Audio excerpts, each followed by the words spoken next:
പലപ്പോഴും ചോദിക്കാറുണ്ട് ചെറുതായിരിക്കുമ്പോൾ തന്നെ സിവിൽ സർവീസ് ആഗ്രഹം ഉണ്ടായിരുന്നോ എന്നുള്ളത്. അപ്പോൾ ആ ഒരു സമയത്തൊന്നും ഈ സിവിൽ സർവീസിനെ കുറിച്ച് ഞാൻ ചിന്തിച്ചിട്ടില്ലായിരുന്നു. ഒരു സർവീസ് ഇരിക്കുമ്പോൾ തന്നെ കിളിമഞ്ചരോ ഉൾപ്പെടെയുള്ള പല പീക്സും കീഴടക്കിയ ഒരാളാണ്. അപ്പോൾ സാർ അതെങ്ങനെയാണ് അതിനുവേണ്ടി സമയം കണ്ടെത്തുന്നത്? എല്ലാ കാര്യങ്ങളും നമുക്ക് ഡീൽ ചെയ്യേണ്ടി വരും. ഡിസ്ട്രിക്ട് കളക്ടർ എന്ന് പറഞ്ഞാൽ എപ്പോഴും ഒരുപാട് പോസിറ്റീവ് ആയിരിക്കില്ല, ചില ദിവസം ഒരുപാട് ചലഞ്ചസ് വരും. ഗവൺമെൻറ്റിൻ്റെ പ്രയോറിറ്റി കുറച്ച് കാര്യങ്ങളുണ്ടാവും, ഡിസ്ട്രിക്റ്റിൻ്റെ പ്രയോറിറ്റി കുറച്ച് കാര്യങ്ങളുണ്ടാവും, പിന്നെ കളക്ടറിൻ്റെ പ്രയോറിറ്റി ആയിട്ടുള്ള കുറച്ച് കാര്യങ്ങളുണ്ടാവും. ഇതെല്ലാം കൂടെ നമുക്ക് ചെയ്യണം. ഇങ്ങനെ ഒരു ഡൗൺ ടു എർത്ത് ആയിട്ടുള്ള ഒരു പേഴ്സണാലിറ്റി ഉള്ള ഒരു IAS ഓഫീസറെ ഇങ്ങനെ ഒരു സെഷനിൽ കണ്ടതിൽ വളരെ സന്തോഷം. Hats off to you sir.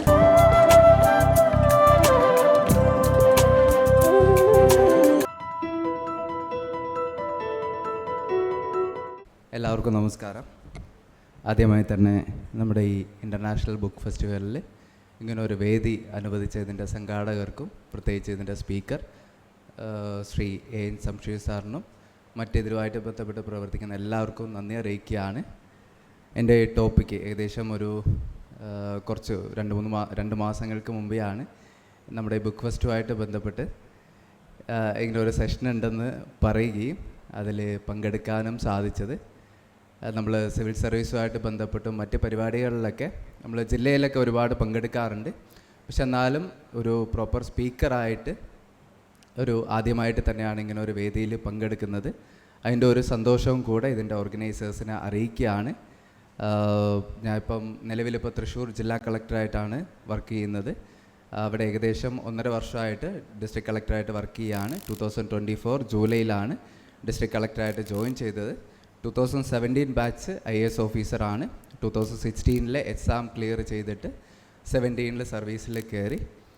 Civil സർവീസിൽ ഞാൻ സെക്കൻഡ് അറ്റംപ്റ്റിലാണ് UPSC എക്സാം ക്ലിയർ ചെയ്ത്. ഫസ്റ്റ് അറ്റംപ്റ്റിൽ ഞാൻ പ്രിലിംസ് എക്സാമിനേഷൻ ക്ലിയർ ചെയ്തിട്ടുണ്ടായിരുന്നു. സെക്കൻഡ് അറ്റംപ്റ്റിൽ റാങ്ക് 248 ആയിരുന്നു. അപ്പോൾ അത് ക്ലിയർ ചെയ്തിട്ട് കേരള കാഡ് അലോട്ട് ചെയ്ത് വന്നത്. പിന്നെ അസിസ്റ്റൻറ്റ് കളക്ടറായിട്ട് ഞാൻ സർവീസിൽ കയറിയതിന് ശേഷം ഫസ്റ്റ് അസിസ്റ്റൻറ്റ് കളക്ടറായിട്ട് കണ്ണൂരിൽ വർക്ക് ചെയ്തിട്ടുണ്ട്. അപ്പോൾ അതിനുശേഷം സബ് കളക്ടറായിട്ട് ഒറ്റപ്പാലം, പിന്നെ മാനന്തവാടി, മറ്റ് പല പോസ്റ്റുകളിലായിട്ട് വർക്ക് ചെയ്തിട്ടുണ്ട്. ഡിസ്ട്രിക്ട് കളക്ടറിനായിട്ട് ജോയിൻ ചെയ്യുന്നതിന് മുന്നേ ആയിട്ട് ഞാൻ ട്രിവാൻഡ്രത്തായിരുന്നു ഒരു 2 ഇയേഴ്സ്. അപ്പോൾ ആ സമയത്ത് പല പോസ്റ്റും, ഇപ്പോൾ labour commissioner, staff officer to chief secretary, ST director, അങ്ങനെ പല പോസ്റ്റിലും ഡയറക്ടർ ലെവലിൽ പോസ്റ്റ് വർക്ക് ചെയ്തിട്ടുണ്ട്. അതിനുശേഷമാണ് ഡിസ്ട്രിക്ട് കളക്ടറായിട്ട് തൃശ്ശൂരിൽ ജോയിൻ ചെയ്തത്. പ്രത്യേകിച്ച് എനിക്കൊന്ന് ഇവിടെ എത്തിയിട്ടുള്ള കുറച്ച് സിവിൽ സർവീസ് ആസ്പിറൻസ് ഒക്കെ ഉണ്ടാവുമെന്ന് വിചാരിക്കുന്നു. ഇപ്പോൾ ടോപ്പിക്ക് ഞാൻ കൊടുത്തപ്പോഴത്തേക്ക് നമുക്കപ്പം വർക്ക് ചെയ്യുന്നതുമായിട്ട് റിലേറ്റഡ് ആയിട്ടുള്ള ഒരു ടോപ്പിക്കാണ് ഞാൻ കൊടുത്തത്. പക്ഷേ ഞാൻ ഉദ്ദേശിക്കുന്നത് നമുക്ക് ഇതുവരെ എൻ്റെ ഒരു എക്സ്പീരിയൻസ് ഞാൻ ഷെയർ ചെയ്യാമെന്നാണ് വിചാരിക്കുന്നത്. ഇപ്പോൾ എൻ്റെ ഒരു ബാക്ക്ഗ്രൗണ്ടും എങ്ങനെയാണ് സിവിൽ സർവീസിലോട്ട് എത്തുന്നത്, വർക്ക് റിലേറ്റഡ് ആയിട്ടുള്ള കാര്യങ്ങൾ, അപ്പോൾ അതിനെക്കുറിച്ചൊന്ന് ബേസിക്കായിട്ട് സംസാരിച്ചതിന് ശേഷം നിങ്ങൾ ചോദ്യങ്ങൾ ചോദിക്കുകയാണെങ്കിൽ അതനുസരിച്ചിട്ട് ഒരു ഇൻട്രാക്റ്റീവ് സെഷനായിട്ട് പോകാമെന്നാണ് വിചാരിക്കുന്നത്. എൻ്റെ സ്ഥലം, എൻ്റെ പേര് കേട്ട് കഴിഞ്ഞാൽ തോന്നും ആക്ച്വലി തമിഴ്നാടാണ്, പക്ഷേ കേരളം തന്നെയാണ്. കേരളത്തിലെ ഇടുക്കിയിൽ ഏലപ്പാറയാണ് എൻ്റെ സ്ഥലം. ഏലപ്പാറയിൽ കാവക്കുളം എന്ന് പറഞ്ഞൊരു സ്ഥലത്താണ് പ്രോപ്പറായിട്ടുള്ള എൻ്റെ ഒരു വീടായിട്ടുള്ളത്. അപ്പം ഞാൻ പഠിച്ചതൊക്കെ അവിടെ തന്നെയാണ്. പിന്നെ +1 +2 ചെയ്തത് ട്രിവാൻഡ്രത്താണ്, കിളിമാനൂരിൽ. അതിനുശേഷം BTech ഞാൻ ചെയ്തത് കൊല്ലം TKM കോളേജിലാണ്. അപ്പം സിവിൽ സർവീസിനെ കുറിച്ച് പറയുകയാണെങ്കിൽ നമ്മൾ പലപ്പോഴും ചോദിക്കാറുണ്ട് ചെറുതായിരിക്കുമ്പോൾ തന്നെ സിവിൽ സർവീസ് ആഗ്രഹം ഉണ്ടായിരുന്നോ എന്നുള്ളത്. അപ്പോൾ ആ ഒരു സമയത്തൊന്നും ഈ സിവിൽ സർവീസിനെ കുറിച്ച് ഞാൻ ചിന്തിച്ചിട്ടില്ലായിരുന്നു. പിന്നെ അതിന് ശേഷം കോളേജും കഴിഞ്ഞതിന് ശേഷം ഒരു സോഫ്റ്റ്വെയർ ഫേമിൽ പ്ലേസ്മെൻറ്റിൽ കയറിയായിരുന്നു. അപ്പോൾ ആ ഒരു 2 വർഷം കഴിഞ്ഞതിന് ശേഷമാണ് ഈ ഒരു ഫീൽഡിലോട്ട് പ്രിപ്പയർ ചെയ്യാൻ വേണ്ടി ആലോചിച്ചതും അത് എക്സാം എഴുതിയതും ഈ ഒരു സർവീസിലോട്ട് കയറിയത്. അപ്പോൾ ആ ഒരു സോഫ്റ്റ്വെയർ ആ ഒരു വർക്ക് ചെയ്യുന്ന സമയത്തായിരുന്നു നമുക്ക് ഇഷ്ടപ്പെട്ട ഒരു ഫീൽഡിൽ പോകണം എന്നൊരു ആഗ്രഹിക്കുകയും അതിന് ഇനീഷ്യലി തന്നെ നമ്മൾ സിവിൽ സർവീസിനെ കുറിച്ച് ആലോചിക്കുമ്പോഴത്തേക്ക് അത് നമ്മളെ കൊണ്ട് സാധ്യമാവുമോ എന്നുള്ള ചോദ്യമാണ് ഏറ്റവും ആദ്യം വരുന്നത്. അപ്പം അതിൽ പ്രധാനപ്പെട്ട കാരണം നമ്മൾ സിവിൽ സർവീസിനെ കുറിച്ച് കേൾക്കുമ്പോൾ ഒരുപാട് കാര്യങ്ങൾ നമ്മൾ കേൾക്കാറുണ്ട്. അതിൽ ചെറുതായിരിക്കുമ്പോൾ തന്നെ സ്കൂൾ തലത്തിൽ നിന്ന് തന്നെ നമ്മൾ പഠിച്ച് തുടങ്ങണം, പിന്നെ ഒരുപാട് വായിക്കണം, പിന്നെ ഒരുപാട് GK അതുപോലത്തെ കാര്യങ്ങൾ നോക്കണം, ഹ്യൂമാനിറ്റീസ് അതുമായിട്ട് ബന്ധപ്പെട്ട് കൂടുതൽ സബ്ജക്ട്സ് പഠിക്കണം. അപ്പം അങ്ങനത്തെ കാര്യങ്ങൾ ഞാൻ ആ സമയത്ത് കേട്ടിട്ടുണ്ട്. അതിപ്പോൾ എങ്ങനെയാണെന്ന് എനിക്കറിയില്ല. പക്ഷെ അപ്പോൾ ഇനീഷ്യലി ഇപ്പോൾ ഫേമിൽ വർക്ക് ചെയ്യുമ്പോഴായാലും തുടക്കത്തിൽ തന്നെ ഈ സിവിൽ സർവീസ് പ്രിപ്പയർ ചെയ്യണമെന്നുള്ളത് ഞാൻ ഡിസൈഡ് ചെയ്തിട്ടില്ലായിരുന്നു. ഇഷ്ടപ്പെട്ട ഒരു ഫീൽഡിൽ വർക്ക് ചെയ്യണം എന്നുള്ള, ഇൻട്രസ്റ്റ് ഉള്ള ഒരു ഫീൽഡിൽ വർക്ക് ചെയ്യണം എന്ന് തന്നെയായിരുന്നു ആഗ്രഹം. തുടക്കത്തിൽ ഒരുപാട് കാര്യങ്ങൾ ട്രൈ ചെയ്തിട്ടാണ് പിന്നെ സിവിൽ സർവീസിൻ്റെ എക്സാം എഴുതാമെന്ന് തീരുമാനം എടുക്കുകയും ഇനീഷ്യലി ആ ഒരു സോഫ്റ്റ്വെയർ ഫേമിൽ നിന്ന് കുറച്ച് ദിവസം ലീവ് എടുത്തതിന് ശേഷം പിന്നെ നമ്മൾ പ്രിപ്പയർ ചെയ്ത് സ്റ്റാർട്ട് ചെയ്തതിന് ശേഷം നമ്മളെ കൊണ്ടൊന്ന് സാധിക്കും എന്നൊരു ചെറിയൊരു കോൺഫിഡൻസ് വന്നതിന് ശേഷം ആ ജോബിൽ നിന്ന് റിസൈൻ ചെയ്തിട്ട് പ്രിപ്പറേഷൻ സ്റ്റാർട്ട് ചെയ്ത് പ്രിപ്പറേഷൻ ഫുള്ളായിട്ട് ഞാൻ ട്രിവാൻഡത്താണ് ചെയ്തത്. ടോട്ടലി ഒരു 2 years പ്രിപ്പറേഷനായിട്ട് സ്പെൻഡ് ചെയ്തിട്ടുണ്ട്. അപ്പം തുടക്കത്തിൽ ആക്ച്വലി ഒരു 2-3 months എടുത്തു ഈ ഒരു എക്സാമിനെ കുറിച്ച് മനസ്സിലാക്കാൻ വേണ്ടിയിട്ട്. പിന്നെ അതിന് ശേഷം അത് ഒരുപാട് ഫാക്ടേഴ്സ് അതിൽ ഹെൽപ്പ് ചെയ്തു. നമ്മളിപ്പോൾ നിങ്ങൾ ഇൻട്രാക്റ്റീവ് സെഷൻ വരുമ്പോഴത്തേക്ക് നിങ്ങൾ അതേക്കുറിച്ച് ചോദിക്കുകയാണെങ്കിൽ അതിനെക്കുറിച്ച് ഡിസ്കസ് ചെയ്യാം. പിന്നെ ഫസ്റ്റ് അറ്റംപ്റ്റിൽ എനിക്ക് പ്രിലിംസാണ് ക്ലിയർ ചെയ്യാൻ സാധിച്ചത്. സിവിൽ സർവീസ് എടുക്കുകയാണെങ്കിൽ 3 സ്റ്റേജാണുള്ളത്: പ്രിലിംസ് എക്സാമിനേഷൻ, മെയിൻസ് എക്സാമിനേഷൻ, പിന്നെ അവസാനമായിട്ട് ഇൻ്റർവ്യൂ. ഇപ്പോൾ ഫസ്റ്റ് അറ്റംപ്റ്റിൽ എനിക്ക് പ്രിലിംസ് ക്ലിയർ ചെയ്യാൻ സാധിച്ചു. പക്ഷേ ആ ഒരു എക്സ്പീരിയൻസ് ഒരുപാട് ഹെൽപ്പ് ചെയ്തു സെക്കൻഡ് അറ്റംപ്റ്റിൽ. എന്തൊക്കെയാണോ അതിൽ മെയിൻസ് എക്സാമിനേഷൻ എഴുതിയ സമയത്ത് ഫസ്റ്റ് അറ്റംപ്റ്റിൽ എഴുതാൻ സാധിച്ചു, അവർ എഴുതിയതും നല്ലൊരു എക്സ്പീരിയൻസ് ആയിട്ട് മാറി. അപ്പോൾ അത് നമ്മൾ അതിൽ എന്തൊക്കെയാണോ ഇമ്പ്രൂവ് ചെയ്യണമെന്ന് കുറച്ച് നോക്കിയിട്ട് നെക്സ്റ്റ് ടൈം ഇമ്പ്രൂവ് ചെയ്യാനും സാധിച്ചു. പിന്നെ ഒരുപാട് നല്ലൊരു ടീമും ഉണ്ടായിരുന്നു. എല്ലാം കൂടെ ചേർത്തിട്ടാണ് സിവിൽ സർവീസ് എക്സാം ക്ലിയർ ചെയ്യാൻ സാധിച്ചത്. അതിനുശേഷം ഈ ഒരുപാട് ഫീൽഡിൽ വർക്ക് ചെയ്തിട്ട് അവസാനം ഡിസ്ട്രിക്ട് കളക്ടറായിട്ട് ജോയിൻ ചെയ്തു. ഇപ്പം നമ്മളിപ്പോൾ മെയിനായിട്ട് വർക്കിൻ്റെ സിവിൽ സർവീസിനെ കുറിച്ച് എടുക്കുകയാണെങ്കിൽ മെയിനായിട്ട് ഇപ്പോൾ ആസ് എ കളക്ടർ ഒരു ജോലി എന്ന് പറഞ്ഞാൽ ഇപ്പോൾ ഡിസ്ട്രിക്റ്റിൻ്റെ ഹോളായിട്ടുള്ള അഡ്മിനിസ്ട്രേഷനാണ് വരുന്നത്. ഓവറോൾ ഡിസ്ട്രിക്റ്റിൻ്റെ പല ഡിപ്പാർട്ട്മെൻറ്റ്സുമായിട്ട് ബന്ധപ്പെട്ട കോർഡിനേഷനാണ് പ്രധാനപ്പെട്ട ഒരു റോളാണ്. പിന്നെ അതിനുശേഷം ഡിസാസ്റ്റർ, മറ്റ് എലക്ഷൻ, അതുമായിട്ട് ബന്ധപ്പെട്ട ഒരുപാട് കാര്യങ്ങൾ വരും. പക്ഷേ ആ ഒരു ജില്ലേൻ്റെ അഡ്മിനിസ്ട്രേഷൻ വരുമ്പോൾ തന്നെ നമുക്ക് നല്ലൊരു ടീമും ഉണ്ടാവും.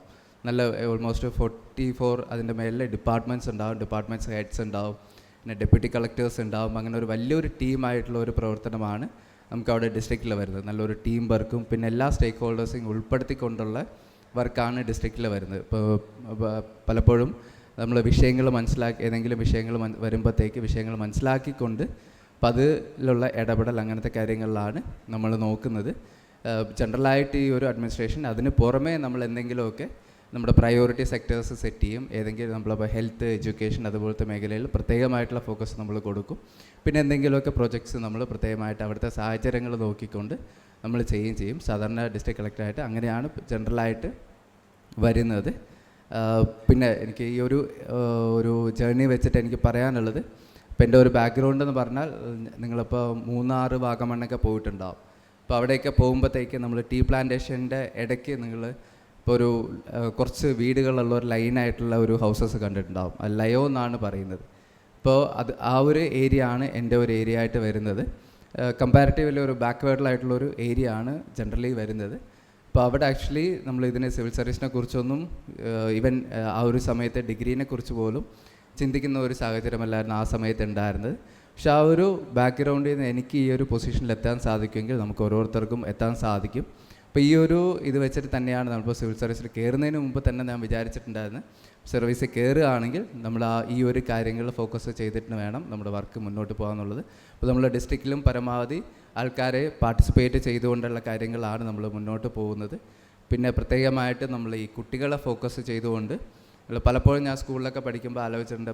ഇപ്പോൾ എൻ്റെ സ്ഥലം എടുക്കുകയാണെങ്കിൽ അവിടുന്ന് 2.5 മണിക്കൂർ ഉണ്ടാവും കളക്ട്രേറ്റിലോട്ട് പോകാൻ വേണ്ടിയിട്ട്. ഇപ്പോൾ സർവീസ് കയറിയതിന് ശേഷമാണ് ഇടുക്കി കളക്ട്രേറ്റിൽ ഞാൻ വിസിറ്റ് ചെയ്തിട്ടുള്ളത്.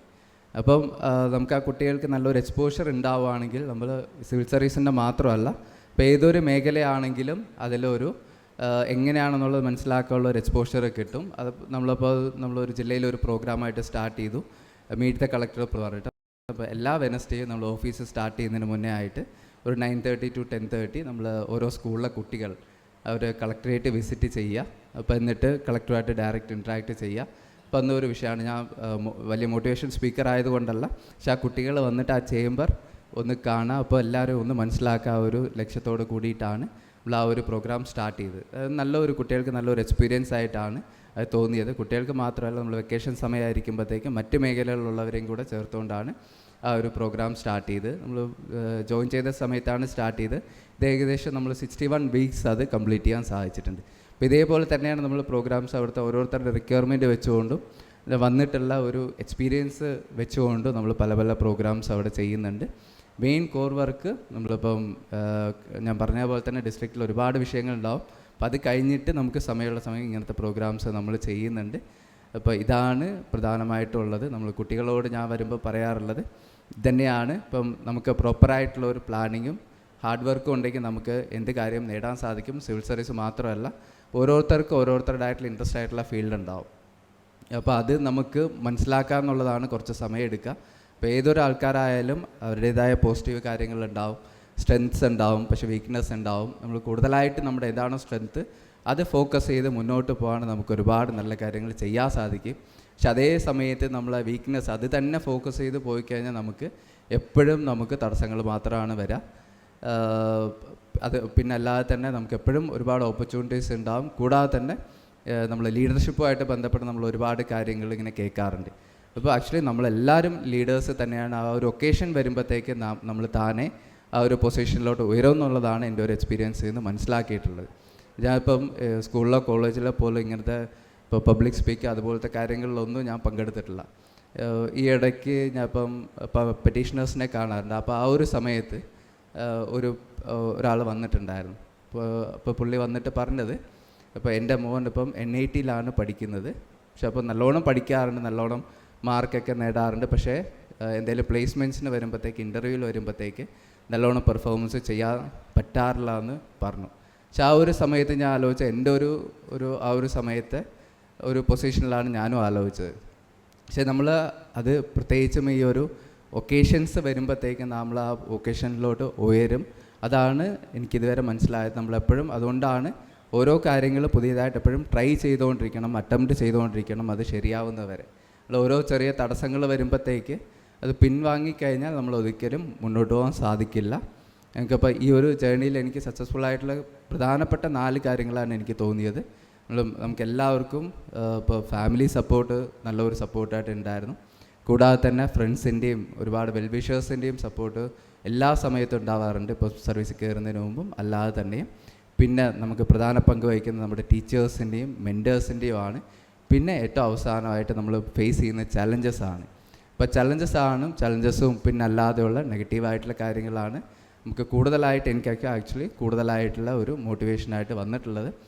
കാരണം നമുക്ക് ഇപ്പോൾ എന്തെങ്കിലുമൊക്കെ നെഗറ്റീവായിട്ടുള്ള കാര്യങ്ങൾ ഫേസ് ചെയ്യുമ്പോഴത്തേക്ക് നമ്മളൊരു കൂടുതൽ ഊർജ്ജത്തോട് മുന്നോട്ട് പോകുമ്പോഴത്തേക്ക് നമുക്ക് നല്ലൊരു പോസിറ്റീവ് എനർജി ആയിട്ട് മാറ്റാൻ സാധിക്കും എന്നുള്ളതാണ് എനിക്ക് മനസ്സിലാക്കാൻ സാധിച്ചിട്ടുള്ളത്. അപ്പോൾ അതുപോലെ തന്നെയാണ് ഇവിടെ ഇരിക്കുന്നവരും എല്ലാവരും അത് തന്നെയാണ്. അപ്പോൾ ഈ ഒരു കാര്യം മനസ്സിലാക്കാൻ വേണ്ടിയിട്ടാണ് അപ്പോൾ അതുപോലത്തെ ഇൻട്രാക്ഷൻസ് അതുപോലത്തെ കാര്യങ്ങളിലൊക്കെ നമ്മൾ നടത്താറുള്ളത്. കാരണം നമ്മളല്ലാതെ ഇപ്പോൾ TV-യിലോ അല്ലാതെയൊക്കെയോ ആർട്ടിക്കിൾസ് അതുപോലത്തെ ഒക്കെ കാര്യങ്ങൾ പറയുമ്പോഴത്തേക്ക് നമ്മളവരെക്കുറിച്ച് ഒരുപാട് വലിയ വലിയ കാര്യങ്ങളിലായിരിക്കും പറയുന്നത്. പക്ഷെ എല്ലാവരുടെയും തുടക്കം എല്ലാവരും ഇവിടെ ഇരിക്കുന്ന അല്ലാതെയും പോലെ തന്നെ സാധാ ക്ലാസ് റൂമിൽ അതേപോലത്തെ ബാക്ക്ഗ്രൗണ്ടിലുള്ളവരുടെ പോലെ തന്നെ ആയിരിക്കും തുടക്കം എന്നുള്ളത് ഉറപ്പാണ്. അപ്പം അതൊന്നും മനസ്സിലാക്കാൻ വേണ്ടിയിട്ടാണ് പലപ്പോഴും ഡയറക്റ്റായിട്ടുള്ള ഇൻട്രാക്ഷൻസ് അതുപോലത്തെ പ്രോഗ്രാംസ് നമ്മളവിടെ പ്രത്യേകമായിട്ടും നടത്താൻ വേണ്ടിയിട്ട് ശ്രദ്ധിക്കാറുള്ളത്. ഇപ്പോൾ ഇതിന് ശേഷം നമുക്ക് എന്തെങ്കിലുമൊക്കെ ഇൻട്രാക്ഷൻ ഉണ്ടെങ്കിൽ അപ്പോൾ അതിനോട്ട് പോകാമെന്നാണ് എനിക്ക് തോന്നുന്നത്. ഇതാണ് ജസ്റ്റ് എനിക്കൊരു ബേസിക് ആയിട്ടുള്ളൊരു ഇതുവരെയുള്ള എക്സ്പീരിയൻസ് ഞാൻ പറഞ്ഞത്. Thank you. Civil service aspirants ഉണ്ടോ? എത്രയായിരുന്നു? ഓക്കെ, ശരി. ഇത്രയും പേരുണ്ടായിട്ടാണ് ഞാൻ ആക്ച്വലി 2 വർഷം ഫുള്ളായിട്ട് ഈ തിരുവനന്തപുരത്ത് എല്ലാ മുക്കിലും മൂലയിലും നടന്നിട്ട് പഠിച്ച ഓരോ കാര്യങ്ങൾ ചെയ്തു പോയ ഒരാളാണ്. 2015 അവസാനം 15 ഡിസംബർ തൊട്ട് 17 ആ റിസൾട്ട് വരുന്നവരെ ഇവിടെ ഫുള്ളായിട്ടുണ്ടായിരുന്നു. അപ്പോൾ ആദ്യം ജോയിൻ ചെയ്ത് സിവിൽ സർവീസ് അക്കാഡമിയിലായിരുന്നു. ആദ്യം ഈ ചാറാച്ചിറയിലായിരുന്നു അക്കാഡമി ഉണ്ടായിരുന്നത്. അവിടെയായിരുന്നു ഇനി ബേസിക്കായിട്ട് ജോയിൻ ചെയ്തത്. അപ്പോൾ ജോയിൻ ചെയ്തത് അത് എങ്ങനെയാണെന്ന് വെച്ചാൽ നമ്മൾ TCS-ലായിരുന്നു ഞാൻ വർക്ക് ചെയ്തുകൊണ്ടിരുന്നത്. അപ്പോൾ ഇതേപോലെ തന്നെ എന്നെപ്പോലെ തന്നെ മറ്റ് ഫീൽഡിലേക്ക് വർക്ക് ചെയ്യണമെന്ന് പറഞ്ഞാൽ ഒരുപാട് പേരുണ്ടായിരുന്നു. അപ്പം അങ്ങനെ കുറച്ച് പേര് ചേർന്നിട്ടായിരുന്നു ഈ സിവിൽ സർവീസ് പ്രിപ്പയർ ചെയ്യാമെന്ന് നമ്മൾ തീരുമാനിച്ചത്. അപ്പോൾ അതിൽ നമ്മൾ നോക്കിയപ്പോഴത്തേക്ക് ഇതിനെക്കുറിച്ച് ഒന്നും അറിയില്ല, സിവിൽ സർവീസിനെ കുറിച്ച് ഒരു ഐഡിയ ഇല്ല. നമ്മൾ ഇനീഷ്യലി PSC അതുപോലത്തെ SSC അതുപോലത്തെ എക്സാംസ് എഴുതാമെന്നാണ് വിചാരിച്ചത്. പിന്നെ അതിന് ശേഷം കുറച്ചും കൂടെ ഒന്ന് മാറിയിട്ടൊരു ഇതിനെക്കുറിച്ച് ചിന്തിച്ചതാണ്. അപ്പോൾ ഇങ്ങനെ ആലോചിച്ചപ്പോഴത്തേക്ക് ഇപ്പം ജസ്റ്റ് ഒന്ന് നെറ്റിൽ സെർച്ച് ചെയ്ത് നോക്കുക എന്താണെന്നുള്ളത്. അപ്പോൾ ആ സമയത്ത് നമ്മൾ നോക്കിയപ്പോഴാണ് കൃത്യം ആ ഒരു സിവിൽ സർവീസ് അക്കാഡമീൻ്റെ ഒരു എൻട്രൻസ് എക്സാം പോലത്തെ ഒരു കോൾ ഫോർ ചെയ്തിട്ടുണ്ടായിരുന്നു. അപ്പോൾ അത് നമ്മൾ നോക്കിയ ആ ആഴ്ച തന്നെയായിരുന്നു ആ ഒരു എക്സാം ഉണ്ടായിരുന്നത്. അപ്പോൾ നമ്മൾ നോക്കിയിട്ട് അപ്പോൾ തീരുമാനിച്ചു നമ്മളിപ്പോൾ ഒരു കാര്യം ചെയ്യാം, ട്രിവാൻഡ്രത്ത് പോവാം, എന്നിട്ട് ആ എക്സാം എഴുതാം. എക്സാം എഴുതിയിട്ട് ക്ലിയർ ചെയ്യുകയാണെങ്കിൽ സിവിൽ സർവീസ് പ്രിപ്പയർ ചെയ്യാമെന്ന് പറഞ്ഞിട്ട് നമ്മൾ ഒരു 3 പേര് ചേർന്നിട്ട് ഇങ്ങോട്ട് വന്നു. അപ്പോൾ നമ്മൾ ആ സമയത്ത് എഴുതി അത് ഏകദേശം അത് എഴുതുന്ന മിക്കവാറും ക്ലിയർ ചെയ്യാറുണ്ട് നമ്മൾ. പക്ഷേ നമുക്ക് ആ ഒരു സമയത്ത് നമുക്ക് അതിനെക്കുറിച്ച് അറിയില്ല. നമ്മൾ എഴുതി എല്ലാവരും ക്ലിയർ ചെയ്തു. അപ്പോൾ അതിന് ശേഷം എന്തായാലും ഇപ്പോൾ ഒരു കൈ നോക്കാമെന്ന് വിചാരിച്ചിട്ട് അന്ന് സിവിൽ സർവീസ് പ്രിപ്പറേഷന് ജോയിൻ ചെയ്യുകയും ചെയ്തു. അങ്ങനെയായിരുന്നു ഇവിടുത്തെ തുടക്കം. അതിനുശേഷം നമ്മൾ ഓരോ സബ്ജക്റ്റ് വൈസായിട്ട് പല സ്ഥലത്ത് പോകാറുണ്ട്. പക്ഷെ ഇപ്പോഴൊക്കെ ഒരുപാട് പാറ്റേൺ വ്യത്യാസം വന്നിട്ടുണ്ടാവും. അപ്പോൾ ഇപ്പോഴത്തെ പാറ്റേണിനെ കുറിച്ച് എനിക്കറിയില്ല കൃത്യമായിട്ട്. അപ്പോൾ ഇതിൻ്റെ പ്രത്യേകത എന്ന് വെച്ചാൽ പ്രോപ്പറായിട്ടുള്ള ഗൈഡൻസ് ആണ് സിവിൽ സർവീസിന് ഏറ്റവും പ്രധാനം. ഗൈഡൻസ് കിട്ടുന്നത് റോങ് ഡയറക്ഷനായി പോയി കഴിഞ്ഞാൽ അത് വളരെ ബുദ്ധിമുട്ടാണ്. അപ്പം ഒരു കാര്യം അൺലേൺ ചെയ്യാമെന്ന് പറഞ്ഞാൽ ഒരുപാട് ബുദ്ധിമുട്ടാണ്. അപ്പം ഞാനിപ്പോൾ ജോയിൻ ചെയ്ത സമയത്ത് ഞങ്ങളിപ്പം ഒരു താമസിച്ച ഒരു വീട്ടിൽ ഒരുപാട് പേര് ഓൾറെഡി പ്രിപ്പയർ ചെയ്തുകൊണ്ടിരുന്നവരായിരുന്നു. നല്ലൊരു ടീം ഒരു ആ സമയത്ത് കിട്ടി. എല്ലാവരും പ്രോപ്പർ ടൈമിംഗ് ആയിരുന്നു. നല്ലൊരു ടീം കിട്ടി. അവരുടെ അടുത്ത് നല്ലൊരു മെൻറ്റർഷിപ്പ് കിട്ടി. എന്താണെന്ന് എക്സാമെന്ന് മനസ്സിലാക്കാൻ നല്ലോണം സാധിച്ചു. അത് ഏകദേശം ഒരു 2-3 മാസം എടുത്തു എക്സാമിനെ കുറിച്ച് കൃത്യമായിട്ട് മനസ്സിലാക്കാൻ വേണ്ടിയിട്ട്. അപ്പോൾ അത് ആക്ച്വലി ഇനീഷ്യലി ആ ഒരു ടൈം നമുക്ക് വേണം. എക്സാം എന്താണെന്ന് മനസ്സിലാക്കാൻ ഇതൊക്കെയാണ് നമുക്കിതെല്ലാം അറിയാമെന്ന് പറഞ്ഞ് പോയി കഴിഞ്ഞാൽ അത് ശരിയാവില്ല. പിന്നെ ഒരു ഫ്ലെക്സിബിൾ ആയിരിക്കണം. നമ്മൾ ഓരോ ഫീഡ്ബാക്ക് എടുത്തുകൊണ്ട് ചേഞ്ച് ചെയ്യാനുള്ള ഒരു മൈൻഡ് സെറ്റും കൂടെ നമുക്ക് വേണം. ഫ്ലെക്സിബിൾ നമ്മുടെ ആവശ്യം എന്ന് പറഞ്ഞാൽ എക്സാം ക്ലിയർ ചെയ്യണം. അതാണ് നമുക്കൊരു ടാസ്ക് ഉണ്ട്, ആ ടാസ്ക് അച്ചീവ് ചെയ്യാന്നുള്ളതാണ്. അപ്പോൾ എക്സാമിൻ്റെ റിക്വയർമെൻറ്റ് എന്താണെന്നുള്ളത് മനസ്സിലാക്കണം. അപ്പോൾ ഇതുതന്നെയാണ് നമ്മൾ പിന്നീട് വർക്ക് ചെയ്യുമ്പോഴും മനസ്സിലാവുന്നത്. ഇപ്പോൾ ഏതൊരു ഇഷ്യൂ എടുത്തു കഴിഞ്ഞാൽ പ്രോപ്പറായിട്ടുള്ള ഒരു ഡയഗ്നോസിസ് ആണ്. വർക്ക് ചെയ്യുമ്പോഴേ ഒരുപാട് ഇഷ്യൂസ് ഉണ്ട്. അപ്പോൾ ആ ഇഷ്യൂസിൻ്റെ കോർ റീസൺ എന്താണ്, അതിൻ്റെ പ്രധാനപ്പെട്ട റീസൺ എന്ന് കണ്ടുപിടിച്ചിട്ട് അപ്പം അത് സോൾവ് ചെയ്യാമെന്നുള്ളതാണ് നമ്മൾ വർക്ക് ചെയ്യുമ്പോഴും നോക്കാറുള്ളത്. അപ്പം അത് കൃത്യമായിട്ട് മനസ്സിലാക്കാതെ നമുക്ക് വേറെ എവിടെയെങ്കിലുമൊക്കെ റാൻഡമായിട്ട് കുറച്ച് ചെയ്ത് കഴിഞ്ഞാൽ ഇനീഷ്യലി കുറച്ച് സോൾവ് ആയതുപോലെ തോന്നും, പക്ഷേ സസ്റ്റൈനബിൾ ആയിട്ടുള്ള സൊല്യൂഷൻ ആയിരിക്കില്ല. അപ്പോൾ അതാണ് കൂടുതലായിട്ട് നമ്മൾ ആക്ച്വലി ഒരുപാട് ആൾക്കാരെ ലിസൺ ചെയ്യുമ്പോഴും പിന്നെ ആൾക്കാരുമായിട്ട് ഒരുപാട് ഇൻട്രാക്ഷൻ ഉണ്ടാകുമ്പോഴും ഒരുപാട് സൈറ്റ് വിസിറ്റൊക്കെ ചെയ്യുമ്പോൾ നമുക്ക് അത് ഒരുപാട് അഡ്വാൻറ്റേജ് ആയിട്ട് കിട്ടാറുണ്ട്. ആക്ച്വലി പ്രിപ്പറേഷൻ തന്നെ ഒരു ജേണിയാണ്. ഒരു 2 വർഷത്തെ ആ ജേണിയിൽ ആക്ച്വലി നമുക്ക് ഒരുപാട് വ്യത്യാസം വരും. നമ്മൾ ആ വർക്ക് ചെയ്യുമ്പോഴും ആ ഒരു ഇത് യൂസ്ഫുൾ ആയിരിക്കും. Good evening sir. Good evening sir. സാറിപ്പം സർവീസിൽ 2017 സർവീസിൽ കയറിയത്. അപ്പോൾ കമ്പാരിറ്റീവ്ലി സാർ ഒരു ന്യൂ ഓഫീസർ ആണ്.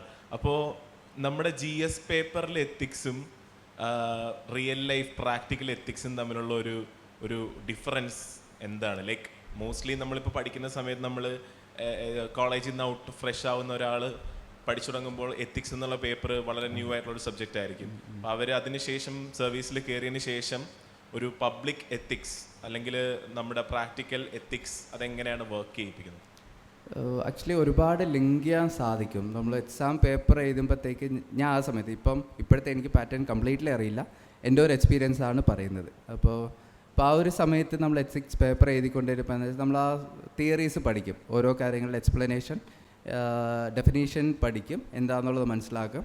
അതിൻ്റെ കൂടെ തന്നെ നമ്മൾ കുറേ എക്സാമ്പിൾസ് അതിൽ തന്നെ നമ്മൾ പഠിക്കുമ്പോൾ തന്നെ ഒരു എക്സാമ്പിൾസ് ഉണ്ടാവുമല്ലോ, അതും പഠിക്കും. അതിൻ്റെ കൂടെ തന്നെ ഡയറക്റ്റ്ലി ലിങ്ക് ചെയ്യാൻ പറ്റുന്ന റിയൽ ലൈഫ് എക്സാമ്പിൾസും പഠിക്കും. നമ്മൾ ആൻസർ എഴുതുമ്പോഴത്തേക്ക് അത് 3ൻ്റെ ഒരു മിക്സായിട്ട് എഴുതുന്ന രീതിക്കാണ് നമ്മൾ പ്രിപ്പയർ ചെയ്ത്, ആ രീതിക്കാണ് ഞാനും എക്സാം എഴുതിയത്. പിന്നെ റിയൽ ലൈഫായിട്ട് നോക്കുമ്പോഴത്തേക്ക് ഏകദേശം കുറേയൊക്കെ കണക്ട് ചെയ്യാൻ സാധിക്കും. ഇങ്ങനെ ഒരുപാട് സിറ്റുവേഷൻ ഇതുപോലെ വരും. നമ്മൾ ലീഗലി ഇങ്ങനെ ആയിരിക്കും, പക്ഷേ ഇങ്ങനെ ചെയ്തു കഴിഞ്ഞാൽ എങ്ങനെയാണ്. അപ്പോൾ ഒരു എക്സാമ്പിൾ പറയുകയാണെങ്കിൽ നമ്മളിപ്പോൾ നമുക്ക് ഇപ്പോൾ തൃശ്ശൂർ എടുക്കുകയാണെങ്കിൽ കമ്പാരിറ്റീവ്ലി ഒരു ഡെവലപ്ഡ് ആയിട്ടുള്ള ഒരു ഡിസ്ട്രിക്റ്റാണ്, ബട്ട് സ്റ്റിൽ ഒരുപാട് ഇഷ്യൂസ് ഉണ്ട്.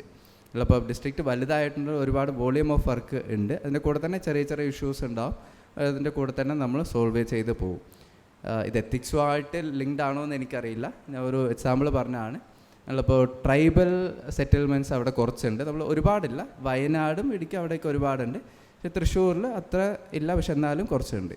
അപ്പോൾ എനിക്ക് ട്രക്കിംഗ് അതുപോലത്തെ കാര്യങ്ങളൊക്കെ താല്പര്യമുണ്ട്, പക്ഷേ ഡിസ്ട്രിക്റ്റിൽ പോയതിന് ശേഷം അത് ചെയ്യാൻ സമയം കിട്ടിയിട്ടില്ല. പക്ഷെ അപ്പം എപ്പോഴൊക്കെ സമയം കിട്ടും ഇതുപോലത്തെ റിമോട്ടായിട്ടുള്ള സ്ഥലങ്ങളിൽ ഞാൻ പോകും. പക്ഷെ അപ്പോൾ നമ്മൾ അഡ്മിനിസ്ട്രേഷൻ അവിടെ എത്തിയതും ആവും, പക്ഷെ നമ്മുടെ ഇൻട്രസ്റ്റും കൂടെയാണ്. അപ്പോൾ ഞാൻ ജോയിൻ ചെയ്ത ഒരു 2 months കഴിഞ്ഞപ്പോഴത്തേക്ക് ഇവിടെ ആതിരപ്പള്ളി മലക്കപ്പാറ എന്നൊരു സ്ഥലമുണ്ട്.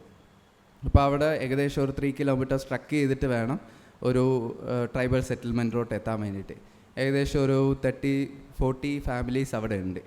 അപ്പോൾ അവിടെ ആക്ച്വലി വയനാട് ഇൻസിഡൻറ്റ് നടന്ന ഒരു സമയത്തായിരുന്നു ആ സമയത്ത് അവിടെ പോയത്. അവിടെ മലക്കപ്പാറയാണ് നിയർ ബൈ ആയിട്ടുള്ള ഒരു മെയിൻ റോഡുള്ള സ്ഥലം. അവിടുന്ന് 3 കിലോമീറ്റേഴ്സ് സ്റ്റീപ്പായിട്ട് പോയിട്ട് വേണം ആ ഉന്നതിയിൽ എത്താൻ വേണ്ടിയിട്ട്. തിരിച്ച് അതേപോലെ ക്ലൈംബ് ചെയ്തിട്ട് വേണം അവിടെ തിരിച്ച് വരാൻ വേണ്ടിയിട്ട്. പക്ഷേ അവിടെ പോയപ്പോൾ തന്നെ എല്ലാവരും റിക്വസ്റ്റ് ചെയ്ത് അവിടെ ഇലക്ട്രിസിറ്റി എത്തിയിട്ടുണ്ട്, പക്ഷേ റോഡിൻ്റെ ടെക്നിക്കലി ഫീസിബിൾ അല്ല, ഒരുപാട് സ്റ്റീപ്പായിട്ടുള്ള സ്ഥലമാണ്. അപ്പോൾ അവിടെ പോയപ്പോഴത്തേക്ക് അപ്പോൾ അവിടെ എല്ലാവരും ആവശ്യപ്പെട്ടത് എന്തായാലും പുറത്ത് എന്തായാലും വേറെ സ്ഥലം വേണമെന്നുള്ളതാണ് അവർ ആവശ്യപ്പെട്ടത്. ഏകദേശം അവിടെ ചെന്നപ്പോഴത്തേക്ക് മീറ്റിംഗ് ഒരു 10 മിനിറ്റ്സിൽ കഴിഞ്ഞു. അപ്പോൾ അവരുടെ ആവശ്യം ഇതാണ്. ഏകദേശം അവരും പ്രിപ്പയർഡ് ആയിരുന്നു. ഏകദേശം സ്ഥലവും അവർ കണ്ടുപിടിച്ചിട്ടുണ്ടായിരുന്നു. നമ്മൾ പലപ്പോഴും നോക്കുമ്പോഴത്തേക്ക് ട്രൈബൽസ് റീസെറ്റിൽമെൻറ്റ് സ്കീംസ് നമ്മൾ ഒരുപാട് ഭൂമി മേടിക്കും, പക്ഷേ അവിടെ വന്ന് ആൾക്കാർ താമസിക്കുന്നുണ്ടാവില്ല. അപ്പോൾ അത് എന്താണെന്ന് വെച്ചാൽ അപ്പ് ടു ഡൗൺ ആയിട്ടുള്ള അപ്രോച്ച് ആയിരിക്കും. പക്ഷേ ഇത് ആക്ച്വലി നമ്മൾ പോയപ്പോഴത്തേക്ക് അവർ തന്നെ മാറണമെന്ന് പറഞ്ഞു. അതിനുശേഷം അവർക്കായിട്ടുള്ള സ്ഥലവും അവർ തന്നെ കണ്ടുപിടിച്ചിട്ടുണ്ടായിരുന്നു. ബാക്കി നമ്മൾ ഫെസിലിറ്റേറ്റ് ചെയ്താൽ ഉള്ള കാര്യങ്ങൾ മതിയായിരിക്കും. പക്ഷെ അതിനുശേഷം നമ്മൾ ഏകദേശം 8 മന്ത്സ് കൊണ്ട് തന്നെ ആ സ്ഥലത്തിൻ്റെ ഫുൾ പ്രൊസീജിയർ കംപ്ലീറ്റ് ചെയ്തു. ഇപ്പോൾ ഫോറസ്റ്റ് റൈറ്റ് ആക്ട് പ്രകാരമായിരുന്നു ആ ഭൂമി അവർക്ക് കിട്ടിയിരുന്നത്. അപ്പോൾ ഇക്വലൻ്റ് ആയിട്ടുള്ള ഒരു സ്ഥലം വേറൊരു സ്ഥലത്ത് നമുക്ക് കൊടുക്കും. ഏകദേശം 3 കിലോമീറ്റർ മാറിയിട്ട് ചാലക്കുടി താലൂക്കിൽ ഉള്ള ഒരു സ്ഥലമാണ്. PWD റോഡിൻ്റെ സൈഡായിട്ടുള്ള ഒരു സ്ഥലമാണ്. നമ്മൾ ഒരുപാട് കമ്മിറ്റീസൊക്കെ പാസ് ചെയ്തിട്ട് അവസാനം അത് പാസ്സാക്കി. പിന്നെ എല്ലാം റെഡിയായി, ഗവൺമെൻറ് ഓർഡർ റെഡിയായി. പിന്നെ എന്നിട്ട് അവർ വരാറും റെഡിയായി. അവസാനം ആയപ്പോഴത്തേക്ക് ഫോറസ്റ്റ് ഡിപ്പാർട്ട്മെൻറ്റ് ചെറിയൊരു ഒബ്ജക്ഷൻ വന്നപ്പോഴത്തേക്ക് അതൊരു തടസ്സമായിട്ട് നിന്നു. പക്ഷെ അപ്പോൾ അതിനുശേഷം അവർക്കെല്ലാം റെഡിയായി. അപ്പോൾ അവർ എത്രയും പെട്ടെന്ന് അവിടെ നിന്ന് മാറണമെന്നായിരുന്നു. ഒരു മഴ പെയ്ക്കഴിഞ്ഞാൽ അവിടെ എന്തെങ്കിലും അപകടവും സംഭവിക്കും. ഇടയ്ക്കൊരു ഇൻസിഡൻറ്റും നടന്നു. അല്ല അവിടെ എങ്ങനെയാണെന്ന് വെച്ചാൽ നമ്മൾ കേരളത്തിൽ അങ്ങനെ സംഭവിക്കുമെന്ന് എനിക്കറിയില്ല, സംഭവിക്കും. നമ്മൾ പലപ്പോഴും അത് എങ്ങനെയാണെന്ന് വെച്ചാൽ അവർ ഷെഡിലാണ് താമസിക്കുന്നത്. കുറച്ച് സ്ഥലം ഷെഡിലാണ് താമസിക്കുന്നത്. അപ്പോൾ ഷെഡിൽ താമസിച്ചപ്പോഴത്തേക്ക് ഒരു ദിവസം രാത്രി ഈ പുലി ഉണ്ടാവും. ഒരു ചെറിയൊരു കുട്ടിയാണ്, ഒരു 2 വയസ്സുള്ള കുട്ടി ഉണ്ടാവും. ആ പുലി ആ ഷെഡിൻ്റെ അകത്തുള്ള സ്ഥലത്ത് പോയിട്ട് ആ കുട്ടീനെ കുറച്ച് ദൂരം ഒന്ന് ഡ്രാഗ് ചെയ്ത് പോയി. അപ്പോഴത്തേക്ക് പാരൻസ് എണീറ്റപ്പോഴത്തേക്ക് അത് കുഴപ്പമുണ്ടാവില്ല. പിന്നെ ഹോസ്പിറ്റലിൽ പോയത്തേക്ക് വലിയ കുഴപ്പമൊന്നും ഉണ്ടായില്ല. അപ്പോൾ ഇത്രയ്ക്ക് ഒരു സീരിയസ് ആയിട്ടുള്ള വിഷയമാണ്. അപ്പോൾ ലാസ്റ്റ് ആയപ്പോഴത്തേക്ക് ഫോറസ്റ്റിൻ്റെ ഒരു ചെറിയൊരു ഒബ്ജക്ഷൻ വന്നിട്ട് ഈ ഒരു പ്രൊജക്റ്റ് ഫുള്ളായിട്ട് സ്റ്റോൾഡായി. പിന്നെ അതിനുശേഷം അവർ കുറച്ച് നേരം നമ്മൾ ഗവൺമെൻറ്റുമായിട്ട് ഡിസ്കസ് ചെയ്തു, ഒരുപാട് ട്രൈ ചെയ്തു. എന്നാലും നമുക്ക് ആ ഒരു സ്റ്റേ പോലെ വന്നതിന് ശേഷം മുന്നോട്ട് പോകാൻ സാധിച്ചിട്ടില്ല. പിന്നെ അതിനുശേഷം എന്താണെന്ന് വെച്ചാൽ അവർ ആ സ്ഥലത്ത് വന്നിട്ട് താമസിച്ചപ്പോഴത്തേക്ക് നമുക്ക് ആക്ച്വലി ഡിസ്ട്രിക്ട് അഡ്മിനിസ്ട്രേഷൻ ഫുള്ളായിട്ട് അത് എത്രയും പെട്ടെന്ന് അവരെ ഷിഫ്റ്റ് ചെയ്യണമെന്നുള്ളതായിരുന്നു നമ്മൾ റിക്വസ്റ്റ് ചെയ്തുകൊണ്ടിരുന്നത്. പക്ഷേ നമുക്ക് ബാക്കി ഹയർ ലെവലിൽ നിന്ന് പെർമിഷൻ കിട്ടാത്തതുകൊണ്ട് അത് പറ്റിയില്ല. പക്ഷേ ഇപ്പോൾ അവർ അവിടെ വന്ന് താമസിച്ചു. നമുക്ക് ഇൻഡയറക്റ്റ്ലി എല്ലാവിധ സപ്പോർട്ടും നമ്മൾ കൊടുക്കുന്നുണ്ടായിരുന്നു. പക്ഷെ അതിപ്പോൾ ഇപ്പോഴും അവിടെ ഓണത്തിൻ്റെ സമയത്തായിരുന്നു അവർ ഷിഫ്റ്റ് ചെയ്ത്. അതിനുശേഷം അവിടെയും ഷെഡിൽ തന്നെയാണ് താമസിക്കുന്നത്. പക്ഷേ നമ്മൾ ഗവൺമെൻറ് ഓർഡർ വന്നു, പക്ഷേ പ്രോപ്പറായിട്ടുള്ള ഗവൺമെൻറ്റിൻ്റെ ഭാഗത്തുള്ള സ്റ്റേയും ഉണ്ട്. പക്ഷേ നമ്മൾ ആ കാണുമ്പോഴത്തേക്ക് അനീതിയാണ്. പക്ഷേ നമുക്കത് ആക്ട് ചെയ്യാതെ പറ്റാത്തൊരവസ്ഥയാണ്. പക്ഷേ എപ്പോഴും നമ്മൾ ആ ഒരു ചെയ്ത് നമ്മൾ അവിടെ പോയി വിസിറ്റ് ചെയ്തു. ഗവൺമെൻറ് ഓർഡർ ഉണ്ട്, നമുക്ക് കാര്യങ്ങൾ അറിയാം. അപ്പോൾ അതിന് വേണ്ട ബേസിക് ആയിട്ടുള്ള സംവിധാനങ്ങൾ അറേഞ്ച് ചെയ്ത് കൊടുക്കാനാണ് പറഞ്ഞത്. അല്ല ആ സ്ഥലം കണ്ടു കഴിഞ്ഞാൽ നിങ്ങൾക്ക് മനസ്സിലാവും ഇപ്പോഴും അവിടെയൊക്കെ ഇങ്ങനെയൊക്കെ താമസിക്കുന്നുണ്ടോ എന്ന് മനസ്സിലാവും. അപ്പോൾ ആ ഒരു സമയത്തേക്ക് നമ്മൾ ലീഗലി നോക്കിക്കഴിഞ്ഞാൽ കാര്യം നടക്കില്ല. ലീഗലി പ്രോപ്പർ ലീഗലി ചില കാര്യങ്ങൾ ഗവൺമെൻറ്റിൽ എങ്ങനെയാണെന്ന് വെച്ചാൽ നമ്മൾ നടക്കണമെന്ന് പറഞ്ഞാൽ ലീഗലി ഡീപ്പായിട്ട് പോയിട്ട് ഇത് ചെയ്യാൻ പറ്റും. നമ്മൾ ആദ്യം തീരുമാനിക്കുകയാണ് ഇത് ചെയ്യണോ വേണ്ടയോ, അതിനുശേഷം ലീഗൽ പൊസിഷനാണ് സാധാരണ നോക്കാതെ. ഇതിൽ ആക്ച്വലി പ്രോപ്പർ ലീഗലി കറക്റ്റാണ്, പക്ഷേ ഒരു ഒബ്ജക്ഷൻ ഉള്ളതുകൊണ്ട് അത് മുന്നോട്ട് പോകാൻ സാധിക്കുന്നില്ല. പക്ഷേ നമ്മൾ അവിടെ അവർക്ക് വേണ്ട എല്ലാ സൗകര്യങ്ങളും ചെയ്തു കൊടുക്കുന്നുണ്ട്. അപ്പോൾ അതിപ്പോൾ വേണ്ട എല്ലാ സൗകര്യവും അത് എത്രയും പരിഹരിക്കണമെന്നും നമ്മൾ നോക്കുന്നുണ്ട്. പക്ഷെ അത്രത്തോളം നമുക്ക് മനസ്സിലാവുന്നുണ്ട് ഇൻജസ്റ്റിസ് ആണെന്ന് പറഞ്ഞു. പക്ഷേ ചില സമയത്ത് നമുക്ക് ലിമിറ്റേഷനായിട്ട് വരും. ഇത് എത്തിക്സുമായിട്ട് ബന്ധമല്ല, പക്ഷെ പെട്ടെന്നൊന്ന് തോന്നിയപ്പോഴത്തേക്ക് ഞാൻ പറഞ്ഞു. പക്ഷെ നമ്മൾ അപ്പോഴും നോക്കുന്നത് അവരുടെ ഓരോ സൈഡാണ്, കണ്ടിട്ട് നമ്മൾ കാണാതിരിക്കാൻ വേണ്ടി പറ്റില്ല. സർ, ഹലോ സർ, എൻ്റെ ചോദ്യം സാർ ഓൾറെഡി മെൻഷൻ ചെയ്ത ഒരു കാര്യത്തെക്കുറിച്ചാണ്.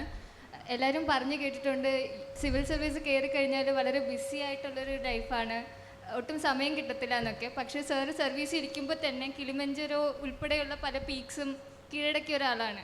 അപ്പോൾ സാർ അതെങ്ങനെയാണ് അതിനുവേണ്ടി സമയം കണ്ടെത്തുന്നത്? ഇതെങ്ങനെയാണെന്ന് പറഞ്ഞാൽ നമ്മളിപ്പം 17 ഞാൻ കയറിയാലും കൂടുതലും ബിസി ആയിട്ടുള്ള പോസ്റ്റ് തന്നെയായിരുന്നു. ചില സമയത്ത് അത്ര തിരക്കില്ലാത്ത പോസ്റ്റുകളുണ്ടായിരുന്നു. അപ്പോൾ ആ സമയത്തായിരുന്നു ഞാൻ ഇതൊക്കെ ചെയ്തത്. ഇപ്പോൾ ഡിസ്ട്രിക്റ്റിലൊക്കെ പോയതിനു ശേഷം ഞാൻ അതിനെക്കുറിച്ച് ചിന്തിച്ചിട്ടേ ഇല്ല. അപ്പോൾ തിരക്കില്ലാത്ത സമയത്ത് ഇത് കാര്യങ്ങളൊക്കെ ഇടയ്ക്ക് നമുക്ക് ലൈഫ് എപ്പോഴും ഇൻട്രസ്റ്റിംഗ് ആയിട്ട് വേണ്ടത്, നമ്മൾ പുതിയ പുതിയ കാര്യങ്ങൾ ചെയ്യണമെന്നുള്ളതാണ് എൻ്റെ ഒരു ഇത്.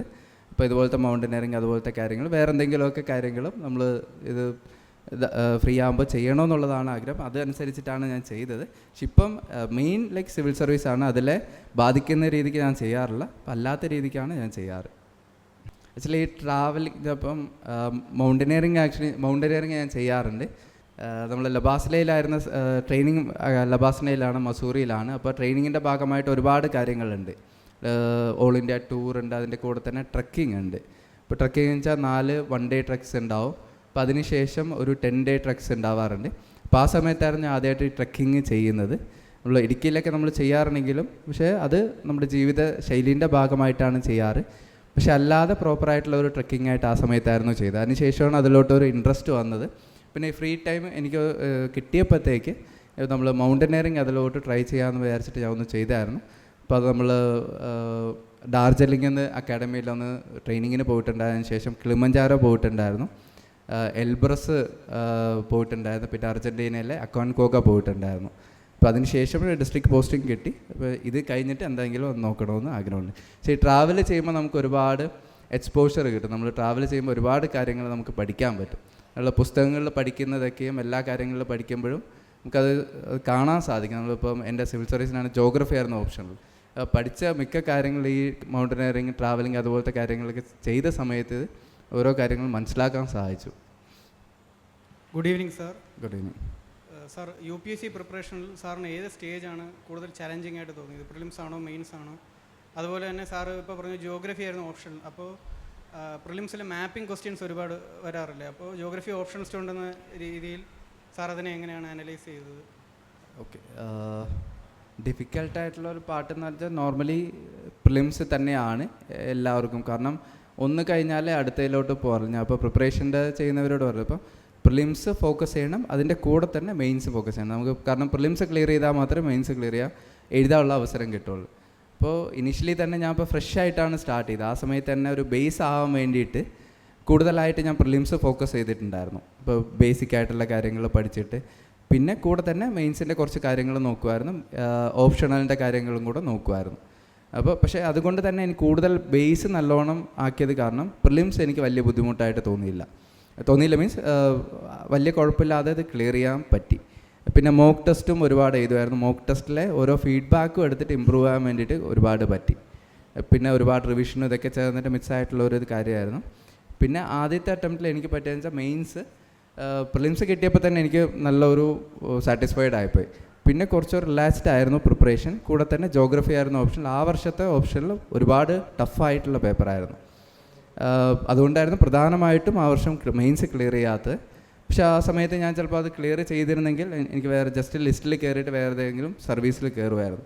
അപ്പോൾ അതുകൊണ്ട് എപ്പോഴും വിചാരിക്കാറുണ്ട് ആ സമയത്ത് ക്ലിയർ ചെയ്യാത്തായിരുന്നു നല്ലത്, സെക്കൻഡ് അറ്റംപ്റ്റിൽ പ്രോപ്പറായിട്ട് ക്ലിയർ ചെയ്തതെന്ന് എപ്പോഴും വിചാരിക്കാറുണ്ട്. പിന്നെ നമ്മളെപ്പോഴും ചിന്തിക്കുക ഇൻ്റർവ്യൂവിൻ്റെ കാര്യമാണ്. ഇൻ്റർവ്യൂ ആക്ച്വലി ഫൈനൽ സ്റ്റേജാണ്. ഇൻ്റർവ്യൂ നമുക്ക് അത് നമ്മുടെ ലാംഗ്വേജ് സ്കിൽസോ നമ്മുടെ ഒരു ബാക്കിയുള്ള കാര്യങ്ങളോ അല്ല നോക്കുന്നത്, നമ്മുടെ ഒരു ആറ്റിറ്റ്യൂഡ് എങ്ങനെയാണ്, ആ കാര്യങ്ങളാണ് പ്രധാനമായിട്ട് നോക്കുന്നത്. അപ്പോൾ നമ്മുടെ ലാംഗ്വേജോ മറ്റു കാര്യങ്ങളോ അല്ല.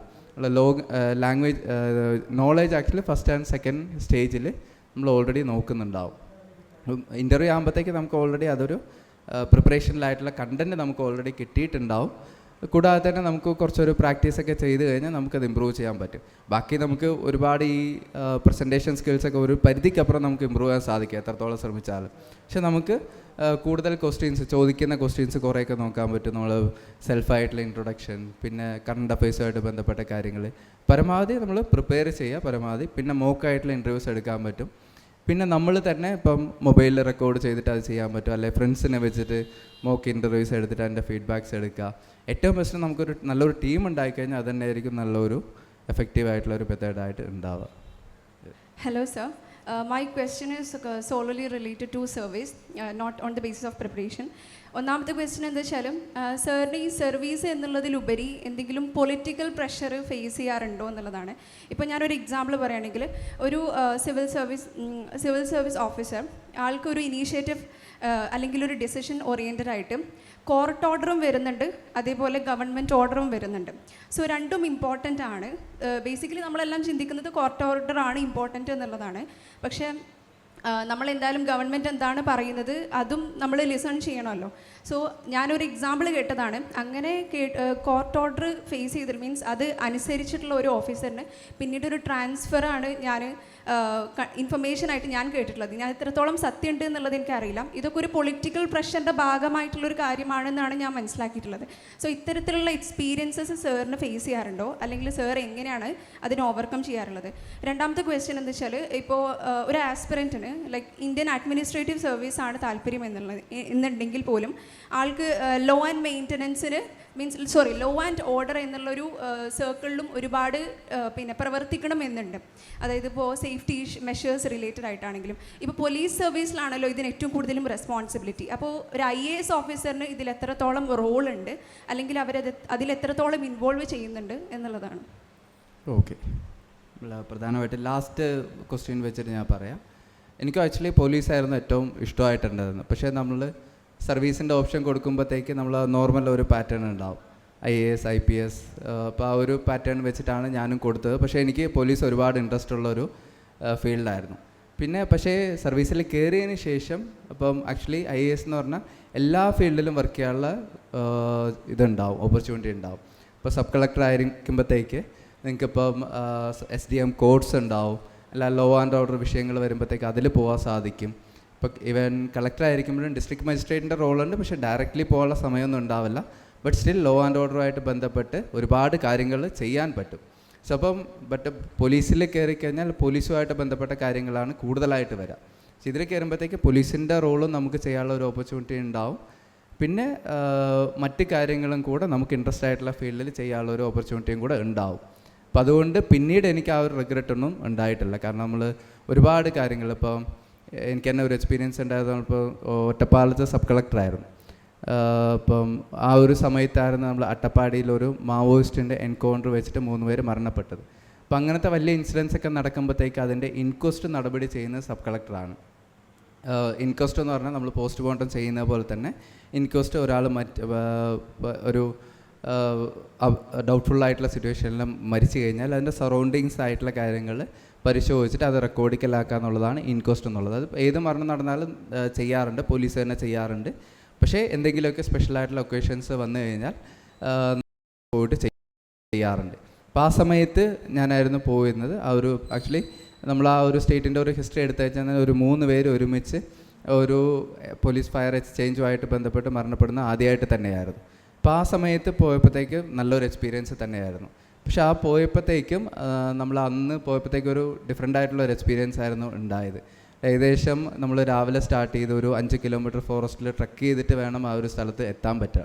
ഏകദേശം ഒരു 2 hours ട്രക്ക് ചെയ്തിട്ട് വേണം ആ ഒരു സ്ഥലത്തേക്ക് നമുക്ക് എത്താൻ സാധിക്കും. നമ്മൾ രാവിലെ ഒരു 8 മണിക്ക് സ്റ്റാർട്ട് ചെയ്തു, ഒരു 10-10:30 ആകുമ്പോൾ നമ്മളവിടെ എത്തി. പക്ഷേ അപ്പോൾ ആ ഒരു സമയത്ത് പ്രീവിയസ് ഡേ ആയിരുന്നു ഈ ഒരു ഇൻസിഡൻറ്റ് നടന്നത്. അപ്പോൾ ഇൻസിഡൻറ്റ് നടന്നു. അപ്പോൾ അതിൻ്റെ കൂടെ തന്നെ ഒരു 2 പേര് കൂടെ ഉണ്ടായിരുന്നു, അവർ രക്ഷപ്പെടുകയാണ് ചെയ്തത്.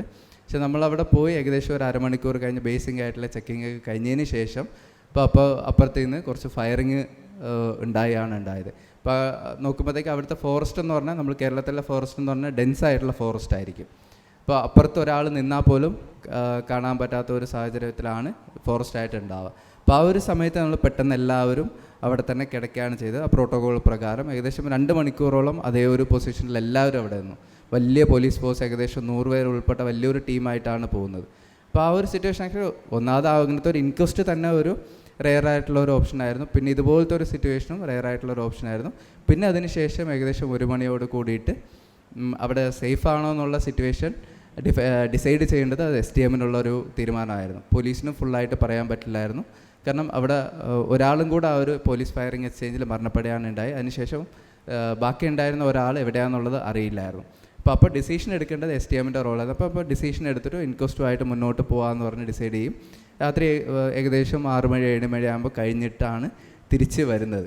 അപ്പോൾ ആക്ച്വലി അതുവരെ പുറം ലോകമായിട്ട് ഒരു ബന്ധം ഉണ്ടായിരുന്നില്ല പുറത്ത്. അപ്പോൾ അത് ഒക്കെ ആക്ച്വലി ലോ ആൻഡ് ഓർഡറുമായിട്ട് ബന്ധപ്പെട്ടും എക്സ്പീരിയൻസ് ഉണ്ടാവും എന്നുള്ളതാണ് ഞാൻ പറഞ്ഞത്. അത് കൂടാതെ തന്നെ ഇപ്പോൾ കോവിഡിൻ്റെ സമയത്തും ഒരുപാട് ഇതുപോലത്തെ കാര്യങ്ങൾ എന്തെങ്കിലുമൊക്കെ ഇഷ്യൂസ് ഉണ്ടാകുമ്പോൾ, വലിയ ലോ ആൻഡ് ഓർഡർ ഇഷ്യൂസ് ഉണ്ടാകുമ്പോഴത്തേക്ക് ഒരു ന്യൂട്രലായിട്ടുള്ള ഒരു പേഴ്സൺ എന്നുള്ള രീതിക്ക് STM ആണ് പോകുന്നത്. ഇപ്പോൾ പോലീസിനെ കൊണ്ട് ഡീൽ ചെയ്യാൻ പറ്റാത്ത, അപ്പോൾ അങ്ങനത്തെ ഒരുപാട് സിറ്റുവേഷൻസിൽ വർക്ക് ചെയ്യാനുള്ള ഓപ്പർച്യൂണിറ്റീസ് നമുക്ക് കിട്ടും. പിന്നെ ഗവൺമെൻറ്റുമായിട്ട് ബന്ധപ്പെട്ട് നമ്മൾ ആക്ച്വലി അങ്ങനത്തെ പ്രഷേഴ്സ് ആക്ച്വലി നമ്മൾ സാധാരണ ഉണ്ടാവാറില്ല. എപ്പോഴും ഗവൺമെൻറ്റും ആ ഒരു ഡെവലപ്മെൻറ്റ് ഫോക്കസ് ചെയ്തിട്ടാണ് നമുക്ക് ഉണ്ടാവുക പല സമയങ്ങളിലും. അങ്ങനത്തെ സിറ്റുവേഷൻസ് അധികം വന്നിട്ടില്ല. കാരണം എല്ലാവരുടെയും ഒരു ഉദ്ദേശം എന്ന് പറഞ്ഞാൽ ഡെവലപ്മെൻറ്റും അങ്ങനത്തെ കാര്യങ്ങളാവുമ്പോഴത്തേക്ക് പ്രശ്നം വരാറില്ല. പിന്നെ എന്തെങ്കിലുമൊക്കെ അങ്ങനെ വരുമ്പോഴത്തേക്ക് നമ്മൾ ഇതാണ് കാരണമെന്ന് പറയുമ്പോഴത്തേക്ക് അവർ മനസ്സിലാക്കാറാണ് ചെയ്യാറ്. പിന്നെ അതിനപ്പുറം ഒരു ഫോഴ്സ്ഫുള്ളി പ്രഷറൈസ് ചെയ്ത എക്സ്പീരിയൻസ് ഇല്ല. പിന്നെ ഇപ്പോൾ തൃശ്ശൂരിലെ ഒരു എക്സ്പീരിയൻസ് പറയുകയാണെങ്കിൽ നമ്മളിപ്പം നമ്മളവിടെ NH ഉണ്ട്, NH 544 ഉണ്ട്. അപ്പോൾ അതുമായിട്ട് ബന്ധപ്പെട്ട് നമ്മൾ NHൻ്റെ വർക്ക് സ്റ്റാർട്ട് ചെയ്തിട്ടുണ്ടായിരുന്നു, ഒരു അണ്ടർ പാസസിൻ്റെ വർക്ക്. ആ വർക്ക് ആക്ച്വലി ഒരുപാട് അൺസയൻറ്റിഫിക് ആയിട്ടായിരുന്നു വർക്ക് സ്റ്റാർട്ട് ചെയ്തത്. നമ്മളിപ്പോൾ പാലിയേക്കര ടോള് കേട്ടിട്ടുണ്ടാവും നിങ്ങൾ. ഇപ്പോൾ പാലിയേക്കര ടോൾ എന്ന് വെച്ചാൽ ഒരുപാട് ടോള് കൊടുത്തിട്ട് ഉള്ള മണിക്കൂറുകൾ, ഓൾമോസ്റ്റ് ഒരു 5-6 hours നിങ്ങൾ തൃശ്ശൂർ ടു എറണാകുളം ട്രാവൽ ചെയ്യേണ്ട ഒരു സിറ്റുവേഷനായിരുന്നു ഇടയ്ക്ക് ഒരു സമയത്തുണ്ടായത്. നമ്മൾ ആക്ച്വലി ഇനീഷ്യലി ഒരുപാട് മീറ്റിങ്സ് എടുത്തു, അത് പരമാവധി പരിഹരിക്കാൻ വേണ്ടി നോക്കി. അതിനുശേഷം ഒരുപാട് ഡയറക്ഷൻസ് കൊടുത്തു, 2-3 months അങ്ങനെ നോക്കി. അപ്പം അതിനുശേഷം അത് എന്നിട്ടും സൊല്യൂഷൻ ആയില്ല. അപ്പം അതിനുശേഷം നമ്മൾ എന്താണെന്ന് വെച്ചാൽ ഒരു 22 hours ടോള് ഫുള്ളായിട്ട് ക്യാൻസൽ ചെയ്തു, അപ്പോൾ സസ്പെൻഡ് ചെയ്തു. ഒരു 22 hours അത് ചെയ്യാൻ സാധിച്ചത്. അതിനുശേഷം ഗവൺമെൻറ് ഡയറക്ഷൻ വന്നിട്ട് നമ്മളത് വിഡ്രോ ചെയ്തായിരുന്നു. ബട്ട് അത് ആക്ച്വലി ഒരു അൺപ്രസിഡൻ്റ് ആയിട്ടൊരു കാര്യമായിരുന്നു. ഇപ്പം ഇന്ത്യയിൽ തന്നെ അതുപോലത്തെ കാര്യങ്ങൾ എവിടെയും അത് ചെയ്തിട്ടില്ല. കാരണം പക്ഷെ അങ്ങനത്തെ കാര്യങ്ങൾ ചെയ്യുമ്പോഴും നമുക്ക് ആക്ച്വലി നമ്മൾ സപ്പോർട്ട് കിട്ടാറുണ്ട്. അതിനുശേഷവും അത് കോർട്ടിൽ ഈ വിഷയം വരെയും ഹൈക്കോടതിയിൽ വിഷയം വരെയും ഈ വിഷയവുമായിട്ട് ബന്ധപ്പെട്ട് നമ്മൾ കൃത്യമായിട്ട് റിപ്പോർട്ട് കൊടുക്കുകയും ഏകദേശം ഒരു 70 days മേലെ ടോള് സസ്പെൻഡ് ചെയ്യുകയും വെക്കുകയുണ്ടായി. കാരണം പ്രോപ്പറായിട്ട് ഒരു റോഡിൽ ആൾ പോകണമെങ്കിൽ നമ്മൾ ടോള് കൊടുക്കുന്നത് എന്തിനാണ്? അപ്പോൾ അത് നല്ല ഒരു ട്രാവൽ കണ്ടീഷൻ അവിടെ ഉണ്ടാവണം. അതുണ്ടെങ്കിലാണ് അത് കൊടുക്കണമെന്നുള്ള സിറ്റുവേഷൻ വേണ്ടത്. പക്ഷെ അതില്ലാത്ത സാഹചര്യങ്ങൾ നമ്മൾ പോകാൻ തന്നെ അഡീഷണൽ ആയിട്ട് ഇത്രയും ടൈം നമുക്ക് നഷ്ടപ്പെടുകയാണ്. അതിൻ്റെ പുറമേ തന്നെ നമ്മൾ ടോൾ കൊടുക്കുന്ന ഒരു സാഹചര്യം ഉണ്ട്. അതപ്പോൾ നമ്മൾ പ്രോപ്പറായിട്ട് റിപ്പോർട്ട് കൊടുത്തപ്പോഴത്തേക്ക് ഹൈക്കോടതിയിൽ നിന്ന് അത് സസ്പെൻഡ് ചെയ്യണം. അതായത് സുപ്രീം കോർട്ട് വരെ പോയി, സുപ്രീം കോർട്ടിലും അത് അപ്ഹോൾഡ് ചെയ്യുകയാണ് ചെയ്തത്. നമ്മൾ ഇത്രയും സ്ട്രോങ് ആയിട്ടുള്ള ഡിസിഷൻ എടുക്കുമ്പോഴും നമ്മൾ ഗവൺമെൻറ്റിൻ്റെ ഭാഗത്ത് നിന്ന് നല്ലൊരു സപ്പോർട്ട് തന്നെയാണ് ഉണ്ടാവുന്നത്. നമ്മൾ ഇപ്പോൾ എന്തെങ്കിലുമൊക്കെ ഡിഫറൻസസ് ഉണ്ടെങ്കിൽ നമ്മൾ കാര്യങ്ങൾ മനസ്സിലാക്കുമ്പോഴത്തേക്ക് അപ്പോൾ അവർ നമ്മൾ സപ്പോർട്ട് ആവശ്യമുള്ളത് തരാൻ. കാരണം നമ്മുടെ എല്ലാവരുടെയും ഒരു ജോയിൻ്റ് ആയിട്ടുള്ള ഒരു ആവശ്യം ഒന്ന് തന്നെ ആകുമ്പോഴത്തേക്ക് ആ ഒരു പ്രശ്നം വരില്ല. പിന്നെ ഇടയ്ക്ക് വരും, ഞാൻ പറഞ്ഞ പോലെ തന്നെ. പിന്നെ ഒരു ഡിസ്ട്രിക്ട് നമുക്ക് ആക്ച്വലി ആ ഒരു എല്ലാ കാര്യങ്ങളും നമുക്ക് ഡീൽ ചെയ്യേണ്ടി വരും. ഡിസ്ട്രിക്ട് കളക്ടർ എന്ന് പറഞ്ഞാൽ എപ്പോഴും ഒരുപാട് പോസിറ്റീവ് ആയിരിക്കില്ല. ചില ദിവസം ഒരുപാട് ചാലഞ്ചസ് വരും.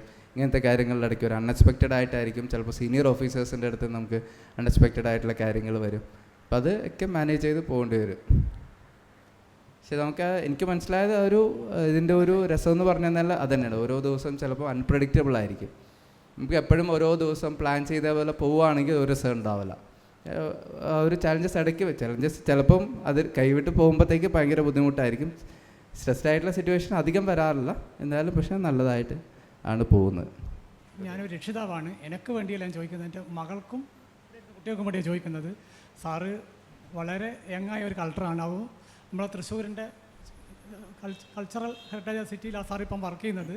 എനിക്കറിയേണ്ടത് ഫൗണ്ടേഷൻ കോഴ്സ് സാറ് എപ്പോഴും തുടങ്ങണമെന്ന് അറിയേണ്ടത്. ഫൗണ്ടേഷൻ തുടങ്ങിയാലേ നമുക്ക് മുന്നോട്ട് പോകാൻ പറ്റും.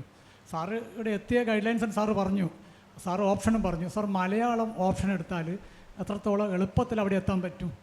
അതുപോലെ തന്നെ സോഷ്യോളജി, സാറിപ്പം ജിയോളജി എടുത്തത് അല്ല ജോഗ്രഫി എടുത്തത്. കുട്ടികൾ എളുപ്പത്തിൽ കുട്ടികൾക്ക് മനസ്സിലാക്കിയ ഫൗണ്ടേഷനും അതുപോലെ ഓപ്ഷനും ഏതൊക്കെ തിരഞ്ഞെടുക്കണം?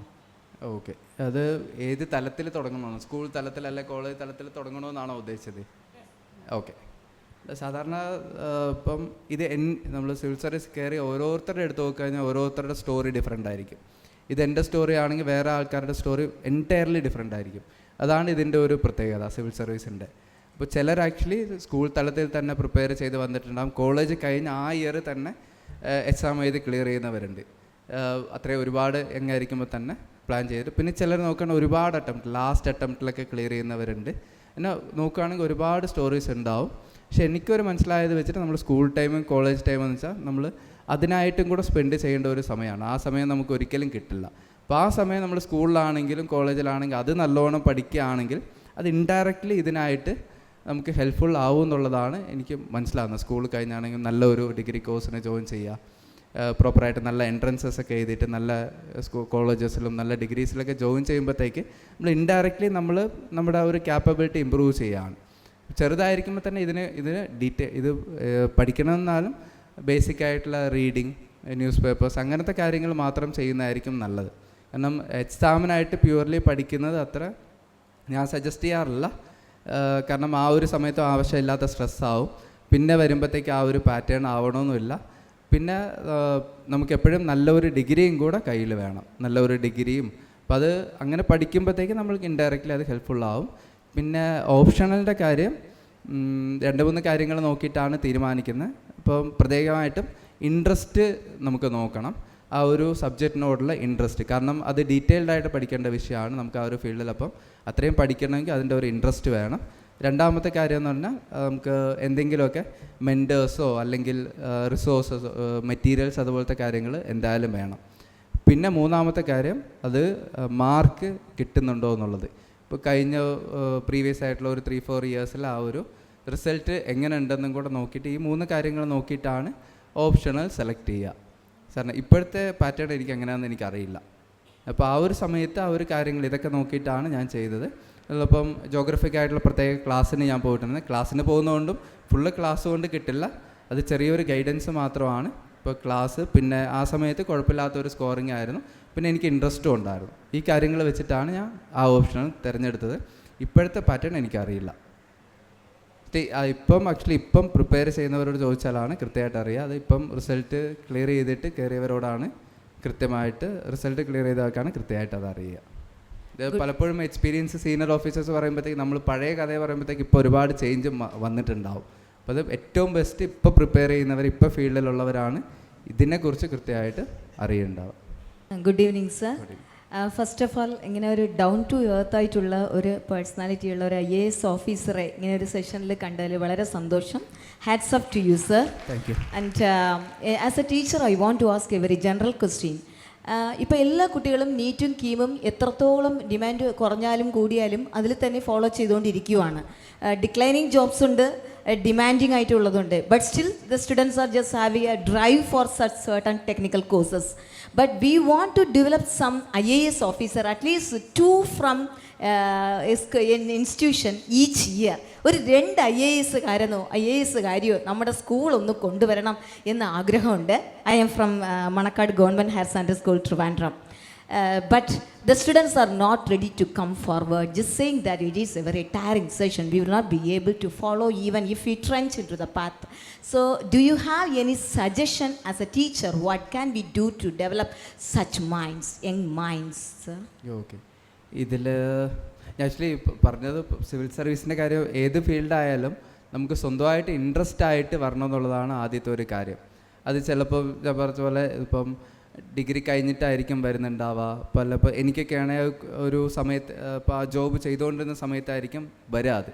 അതെനിക്ക് തോന്നുന്നത് അത് താനേ തന്നെ വരണമെന്നാണ് എനിക്ക് തോന്നുന്നത്. ഇപ്പോൾ ഇൻട്രസ്റ്റ് ആയിട്ട് വന്നു കഴിഞ്ഞാലാണ് ഇപ്പോൾ പ്രിപ്പറേഷനും ഒരു എഫേർട്ട് എടുക്കാൻ തോന്നും. അതിനുശേഷവും വർക്ക് ചെയ്യുമ്പോഴും അത്രത്തോളം ഡെഡിക്കേഷനായിട്ട് നമുക്ക് ചെയ്യാനും സാധിക്കും. കാരണം അത് കഷ്ടപ്പെട്ട് കയറിക്കഴിഞ്ഞാലേ അതിൻ്റെ വാല്യൂ നമുക്ക് മനസ്സിലാവുള്ളൂ. അപ്പോൾ അതൊന്ന് ഇൻട്രസ്റ്റ് ഏറ്റവും പ്രധാനമാണ്. പിന്നെ സിവിൽ സർവീസ് മാത്രമല്ല, നമുക്ക് എല്ലാ ഫീൽഡിലേക്കും വേണം. ഞാൻ ഇപ്പോൾ എനിക്ക് സിവിൽ സർവീസിനെ കുറിച്ച് കൂടുതൽ അറിയാവുന്നതുകൊണ്ടാണ് ഇതിനെക്കുറിച്ച് പറഞ്ഞത്. ഞാൻ ഉദ്ദേശിച്ചത് ഏത് ഫീൽഡായാലും നമുക്ക് എഫേർട്ട് എടുത്തു കഴിഞ്ഞാൽ നമുക്ക് നേടാൻ സാധിക്കും എന്നുള്ളതാണ് ഏറ്റവും പ്രധാനപ്പെട്ട ഉദ്ദേശമായിട്ട് ഞാൻ പറഞ്ഞത്. ശരി. Hi sir, good afternoon. Good afternoon. വളരെ സബ്ജക്റ്റീവായിട്ടുള്ളൊരു ക്വസ്റ്റ്യനാണ് ഉദ്ദേശിക്കുന്നത്. അതായത് അർജുൻ പാണ്ഡ്യൻ എന്ന ഒരു IAS ഓഫീസറിന് ഈ അർജുൻ പാണ്ഡ്യൻ എന്ന ഒരു UPSC ആസ്പിറൻറ്റിനോട് എത്രമാത്രം നീതി പുലർത്താൻ സാധിക്കുന്നുണ്ട്? ബിക്കോസ് ആസ്പിറൻസുകളെ സംബന്ധിച്ച് ഒത്തിരി ഡ്രൈവിംഗ് ഫോഴ്സുകളുണ്ടാവും. ഇപ്പോൾ ഇതിലേക്ക് സർവീസിലേക്ക് വരാൻ ഒത്തിരി ഡിഫറെൻറ്റ് ഡ്രൈവിംഗ് ഫോഴ്സസ് ഉണ്ടാവും. ഇപ്പോൾ സർവീസിൽ വന്നതിന് ശേഷം ഇന്ന കാര്യങ്ങൾ ചെയ്യാൻ പറ്റും, ഇന്ന കാര്യങ്ങൾ ചെയ്യണം, അതല്ലെങ്കിൽ ഇന്ന ഒരു ലൈഫ് സ്റ്റൈൽ എനിക്ക് കൊണ്ടുപോകാൻ പറ്റും, അല്ലെങ്കിൽ വ്യത്യസ്തങ്ങളായിട്ടുള്ള ഡിഫറെൻറ്റ് എക്സ്പീരിയൻസസ് എനിക്ക് ജീവിതത്തിൽ കൊണ്ടുപോകാൻ കഴിയും. അങ്ങനെയുള്ള ഓരോ കാര്യങ്ങൾ ആസ് എ ആസ്പിരൻ്റ് ഉണ്ടാവും. അപ്പോൾ അർജുൻ പാണ്ഡ്യൻ എന്നൊരു UPSC ആസ്പിരൻറ്റിനോട് എത്രമാത്രം നീതി പുലർത്താൻ ആസ് എൻ ഓഫീസർ സാധിക്കാറുണ്ട്? ഓക്കെ, ഇത് ആക്ച്വലി നല്ലൊരു ക്വസ്റ്റ്യൻ ആണ്. നമ്മൾ പ്രിപ്പയർ ചെയ്യുമ്പോഴത്തേക്ക് ഒരുപാട് കാര്യങ്ങൾ നമ്മൾ ചിന്തിക്കും. ഇത് കയറിക്കഴിഞ്ഞാൽ ഇത് ചെയ്യണം, അത് ചെയ്യണം, ആ കാര്യങ്ങളൊക്കെ നമ്മൾ ചിന്തിക്കും ആക്ച്വലി എൻ്റെ ഒരു ഇത് വെച്ചിട്ട് പരമാവധി നമ്മൾ എന്തെങ്കിലുമൊക്കെ പ്രശ്നങ്ങൾ വന്നു കഴിഞ്ഞാൽ ഞാൻ ആ ഒരു ടൈമാണ് ചിന്തിക്കുക. ആ ഒരു സമയത്ത് ഇത്രയും ചിന്തിച്ചിട്ട് നമ്മളിതൊക്കെ ചെയ്യണം അങ്ങനെയൊക്കെ പറഞ്ഞിട്ടാണ് നമ്മൾ കയറുക. അപ്പം അതിൽ നിന്ന് ഒരു ഇൻട്രസ്റ്റ് പോലും ഒരിക്കലും കുറയാൻ പാടില്ല എന്നുള്ള രീതിക്കാണ് ഞാൻ വർക്ക് ചെയ്യുന്നത്. ഇപ്പോൾ ഡിസ്ട്രിക്ട് കളക്ടറായിട്ട് ജോയിൻ ചെയ്യുന്ന ആ ഒരു ദിവസം, ആ ഒരു എക്സൈറ്റ്മെൻറ്റോട് ജോയിൻ ചെയ്ത ആ ദിവസം എനിക്ക് അവിടുന്ന് കഴിയുമ്പോഴും ആ ഒരു ഇൻട്രസ്റ്റോട് കൂടിയിട്ടും എക്സൈറ്റ്മെൻറ്റോട് കൂടിയിട്ടും തന്നെ ഇറങ്ങണമെന്നുള്ളതാണ് എൻ്റെ ഒരു ആഗ്രഹം. എന്നുവെച്ചാൽ ഏതൊരു കുറച്ച് കഴിയുമ്പോഴത്തേക്ക് അത് മടുക്കുക, ആ ഒരു സെയിം ഇൻട്രസ്റ്റോടെ തന്നെ പോകണമെന്ന് ആ രീതിക്ക് തന്നെയാണ് വർക്ക് ചെയ്യാൻ ഞാൻ മാക്സിമം ശ്രമിക്കാറുണ്ട്. ചില സമയത്ത് ആ ഒരു പറ്റില്ലായിരിക്കാം. അത് തന്നെയാണ് ഞാൻ ഒരു രണ്ട് എക്സാമ്പിൾ പറഞ്ഞത്. ഇനീഷ്യലി പറഞ്ഞ ആ ഒരു ട്രൈബലിൻ്റെത് നമ്മൾ കയറിയത് ആക്ച്വലി ആ ഒരു സർവീസും അതുപോലത്തെ കാര്യങ്ങൾ വെച്ചിട്ടാണ്. എനിക്കപ്പോൾ ഗവൺമെൻറ് ഓർഡർ ഫോളോ ചെയ്യണം, അവിടുത്തെ ഡയറക്ഷൻ ഫോളോ ചെയ്യണം എന്ന് പറഞ്ഞാൽ അപ്പോൾ അവിടെ ഷെഡിൽ കിടക്കുന്ന ആൾക്കാർ കണ്ടിട്ട് എനിക്ക് ലീഗലി ഇടപെടാൻ പറ്റില്ല. But like district collector and district magistrate എന്നാണ് പറയുന്നത്. നമ്മൾ ആക്ച്വലി ഡിസ്ട്രിക്ട് മജിസ്ട്രേറ്റിൻ്റെ അർത്ഥം എനിക്ക് ലോ ആൻഡ് ഓർഡർ കാര്യങ്ങളായിട്ട് ബന്ധപ്പെട്ട വിഷയങ്ങളാണ്. കാപ്പ ആയിട്ട് ബന്ധപ്പെട്ട കാര്യങ്ങൾ നമ്മൾ ചെയ്യാറുണ്ട്.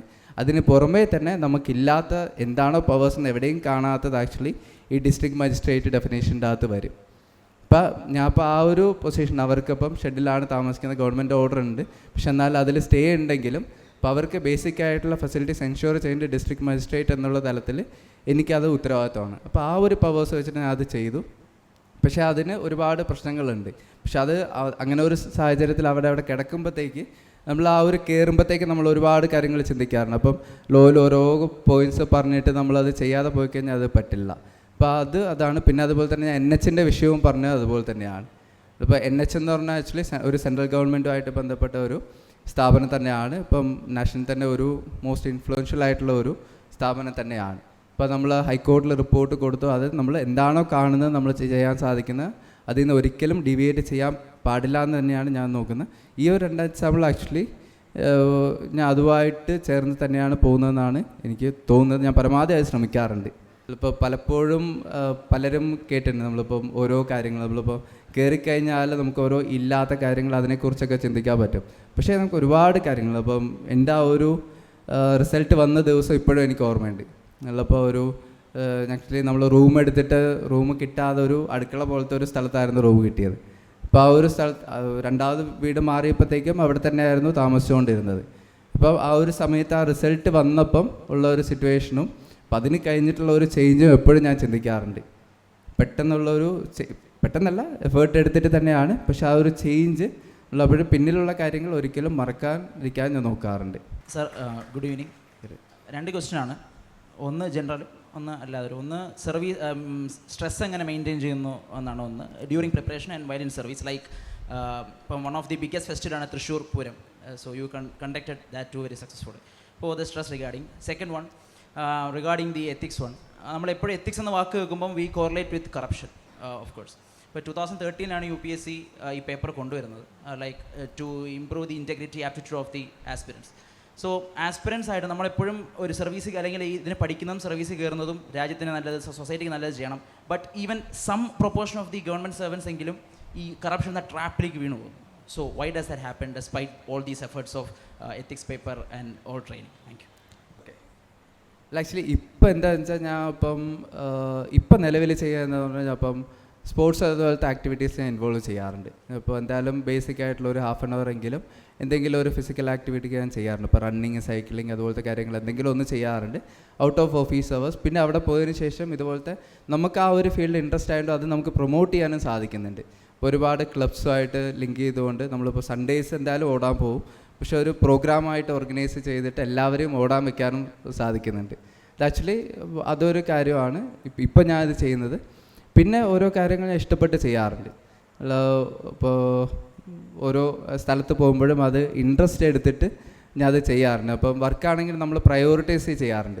നേരത്തെ ചോദിച്ചാൽ ഇപ്പോൾ നമുക്കിപ്പോൾ ഗവൺമെൻറ്റിൻ്റെ പ്രയോറിറ്റി കുറച്ച് കാര്യങ്ങളുണ്ടാവും, ഡിസ്ട്രിക്റ്റിൻ്റെ പ്രയോറിറ്റി കുറച്ച് കാര്യങ്ങളുണ്ടാവും, പിന്നെ കളക്ടറിൻ്റെ പ്രയോറിറ്റി ആയിട്ടുള്ള കുറച്ച് കാര്യങ്ങളുണ്ടാവും. ഇതെല്ലാം കൂടെ നമുക്ക് ചെയ്യണം. നമ്മൾ ആക്ച്വലി കുറച്ച് ഡെലിഗേഷൻ ചെയ്യും, നമ്മൾ പ്രയോറിറ്റി ആയിട്ടുള്ള കാര്യങ്ങൾ നമ്മൾ മാത്രവും ചെയ്യും.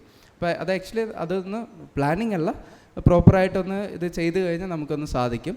സ്ട്രെസ് ലെവൽ ചില സമയത്ത് നമുക്ക് എന്തായാലും സ്ട്രെസ് വരും, പക്ഷെ അത് മാക്സിമം ഇതുപോലത്തെ ആക്ടിവിറ്റീസും നമ്മൾ ചെയ്യുന്ന ഇഷ്ടപ്പെട്ട് കുറച്ചൊക്കെ ചെയ്ത് കഴിഞ്ഞാൽ നല്ലതായിരിക്കും.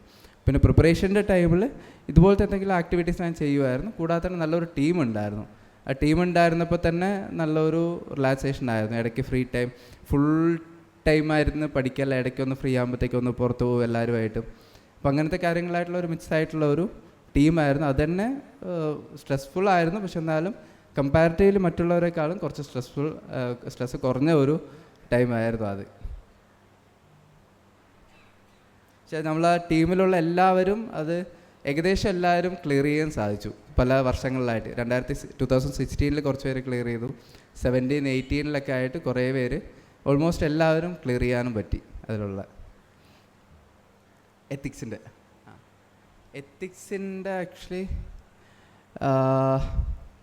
കേരളത്തിൽ ആക്ച്വലി ഓവറോൾ കറപ്ഷൻ്റെ കാര്യങ്ങൾ പറയുകയാണെങ്കിൽ ഒരുപാട് കുറവാണ് കമ്പയർഡ് ടു അതർ സ്റ്റേറ്റ്സ്. ഇപ്പോൾ മറ്റ് സ്റ്റേറ്റിലൊക്കെ ഇപ്പോഴും ഒരുപാട് ഇൻസ്റ്റൻസസ് നമുക്ക് കാണാറുണ്ട്. ഇപ്പോൾ എത്തിക്സ് എന്ന് പറഞ്ഞാൽ പറയുന്ന പോലെ തന്നെ ഓരോരുത്തർക്കും ഓരോ ടൈപ്പാണ്. മാക്സിമം എല്ലാ കാര്യങ്ങളിലും മാക്സിമം ഒരു എത്തിക്സ് ഫോളോ ചെയ്യാൻ വേണ്ടി ഞാൻ നോക്കാറുണ്ട്. ഇപ്പോൾ ചെറിയ ഓരോ കാര്യങ്ങളായപ്പോൾ ഇപ്പോൾ വെഹിക്കിൾ യൂസിൻ്റെ കാര്യങ്ങളായിട്ടെന്നാലും പരമാവധി ഇപ്പോൾ പേഴ്സണൽ ലൈഫും ഒഫീഷ്യൽ ലൈഫും മാക്സിമം സെപ്പറേറ്റ് ചെയ്യാനുള്ള ശ്രമം ഞാൻ ഇപ്പോഴും ചെയ്യാറുണ്ട്. അപ്പോൾ അത് ഓരോരുത്തരുടെ ഓരോ സ്റ്റൈലാണ്. അപ്പോൾ ഏതൊരു മേഖലയിൽ നമുക്ക് ആവശ്യത്തിന് സാലറി ഉണ്ട്. അപ്പോൾ എൻ്റെ മുമ്പത്തെ ഒരു അവസ്ഥ വെച്ച് നോക്കുമ്പോൾ ഇപ്പോൾ ആക്ച്വലി ആ ഒരു ശമ്പളം എനിക്ക് ഒരുപാട് കൂടുതലാണ് കിട്ടുന്ന ശമ്പളം തന്നെ. അപ്പോൾ അത് വെച്ച് പിന്നെ ഇത് വരുമ്പോഴത്തേക്ക് കളക്ട് ചെയ്യുമ്പോൾ ഒരുപാട് സമയം കിട്ടില്ല.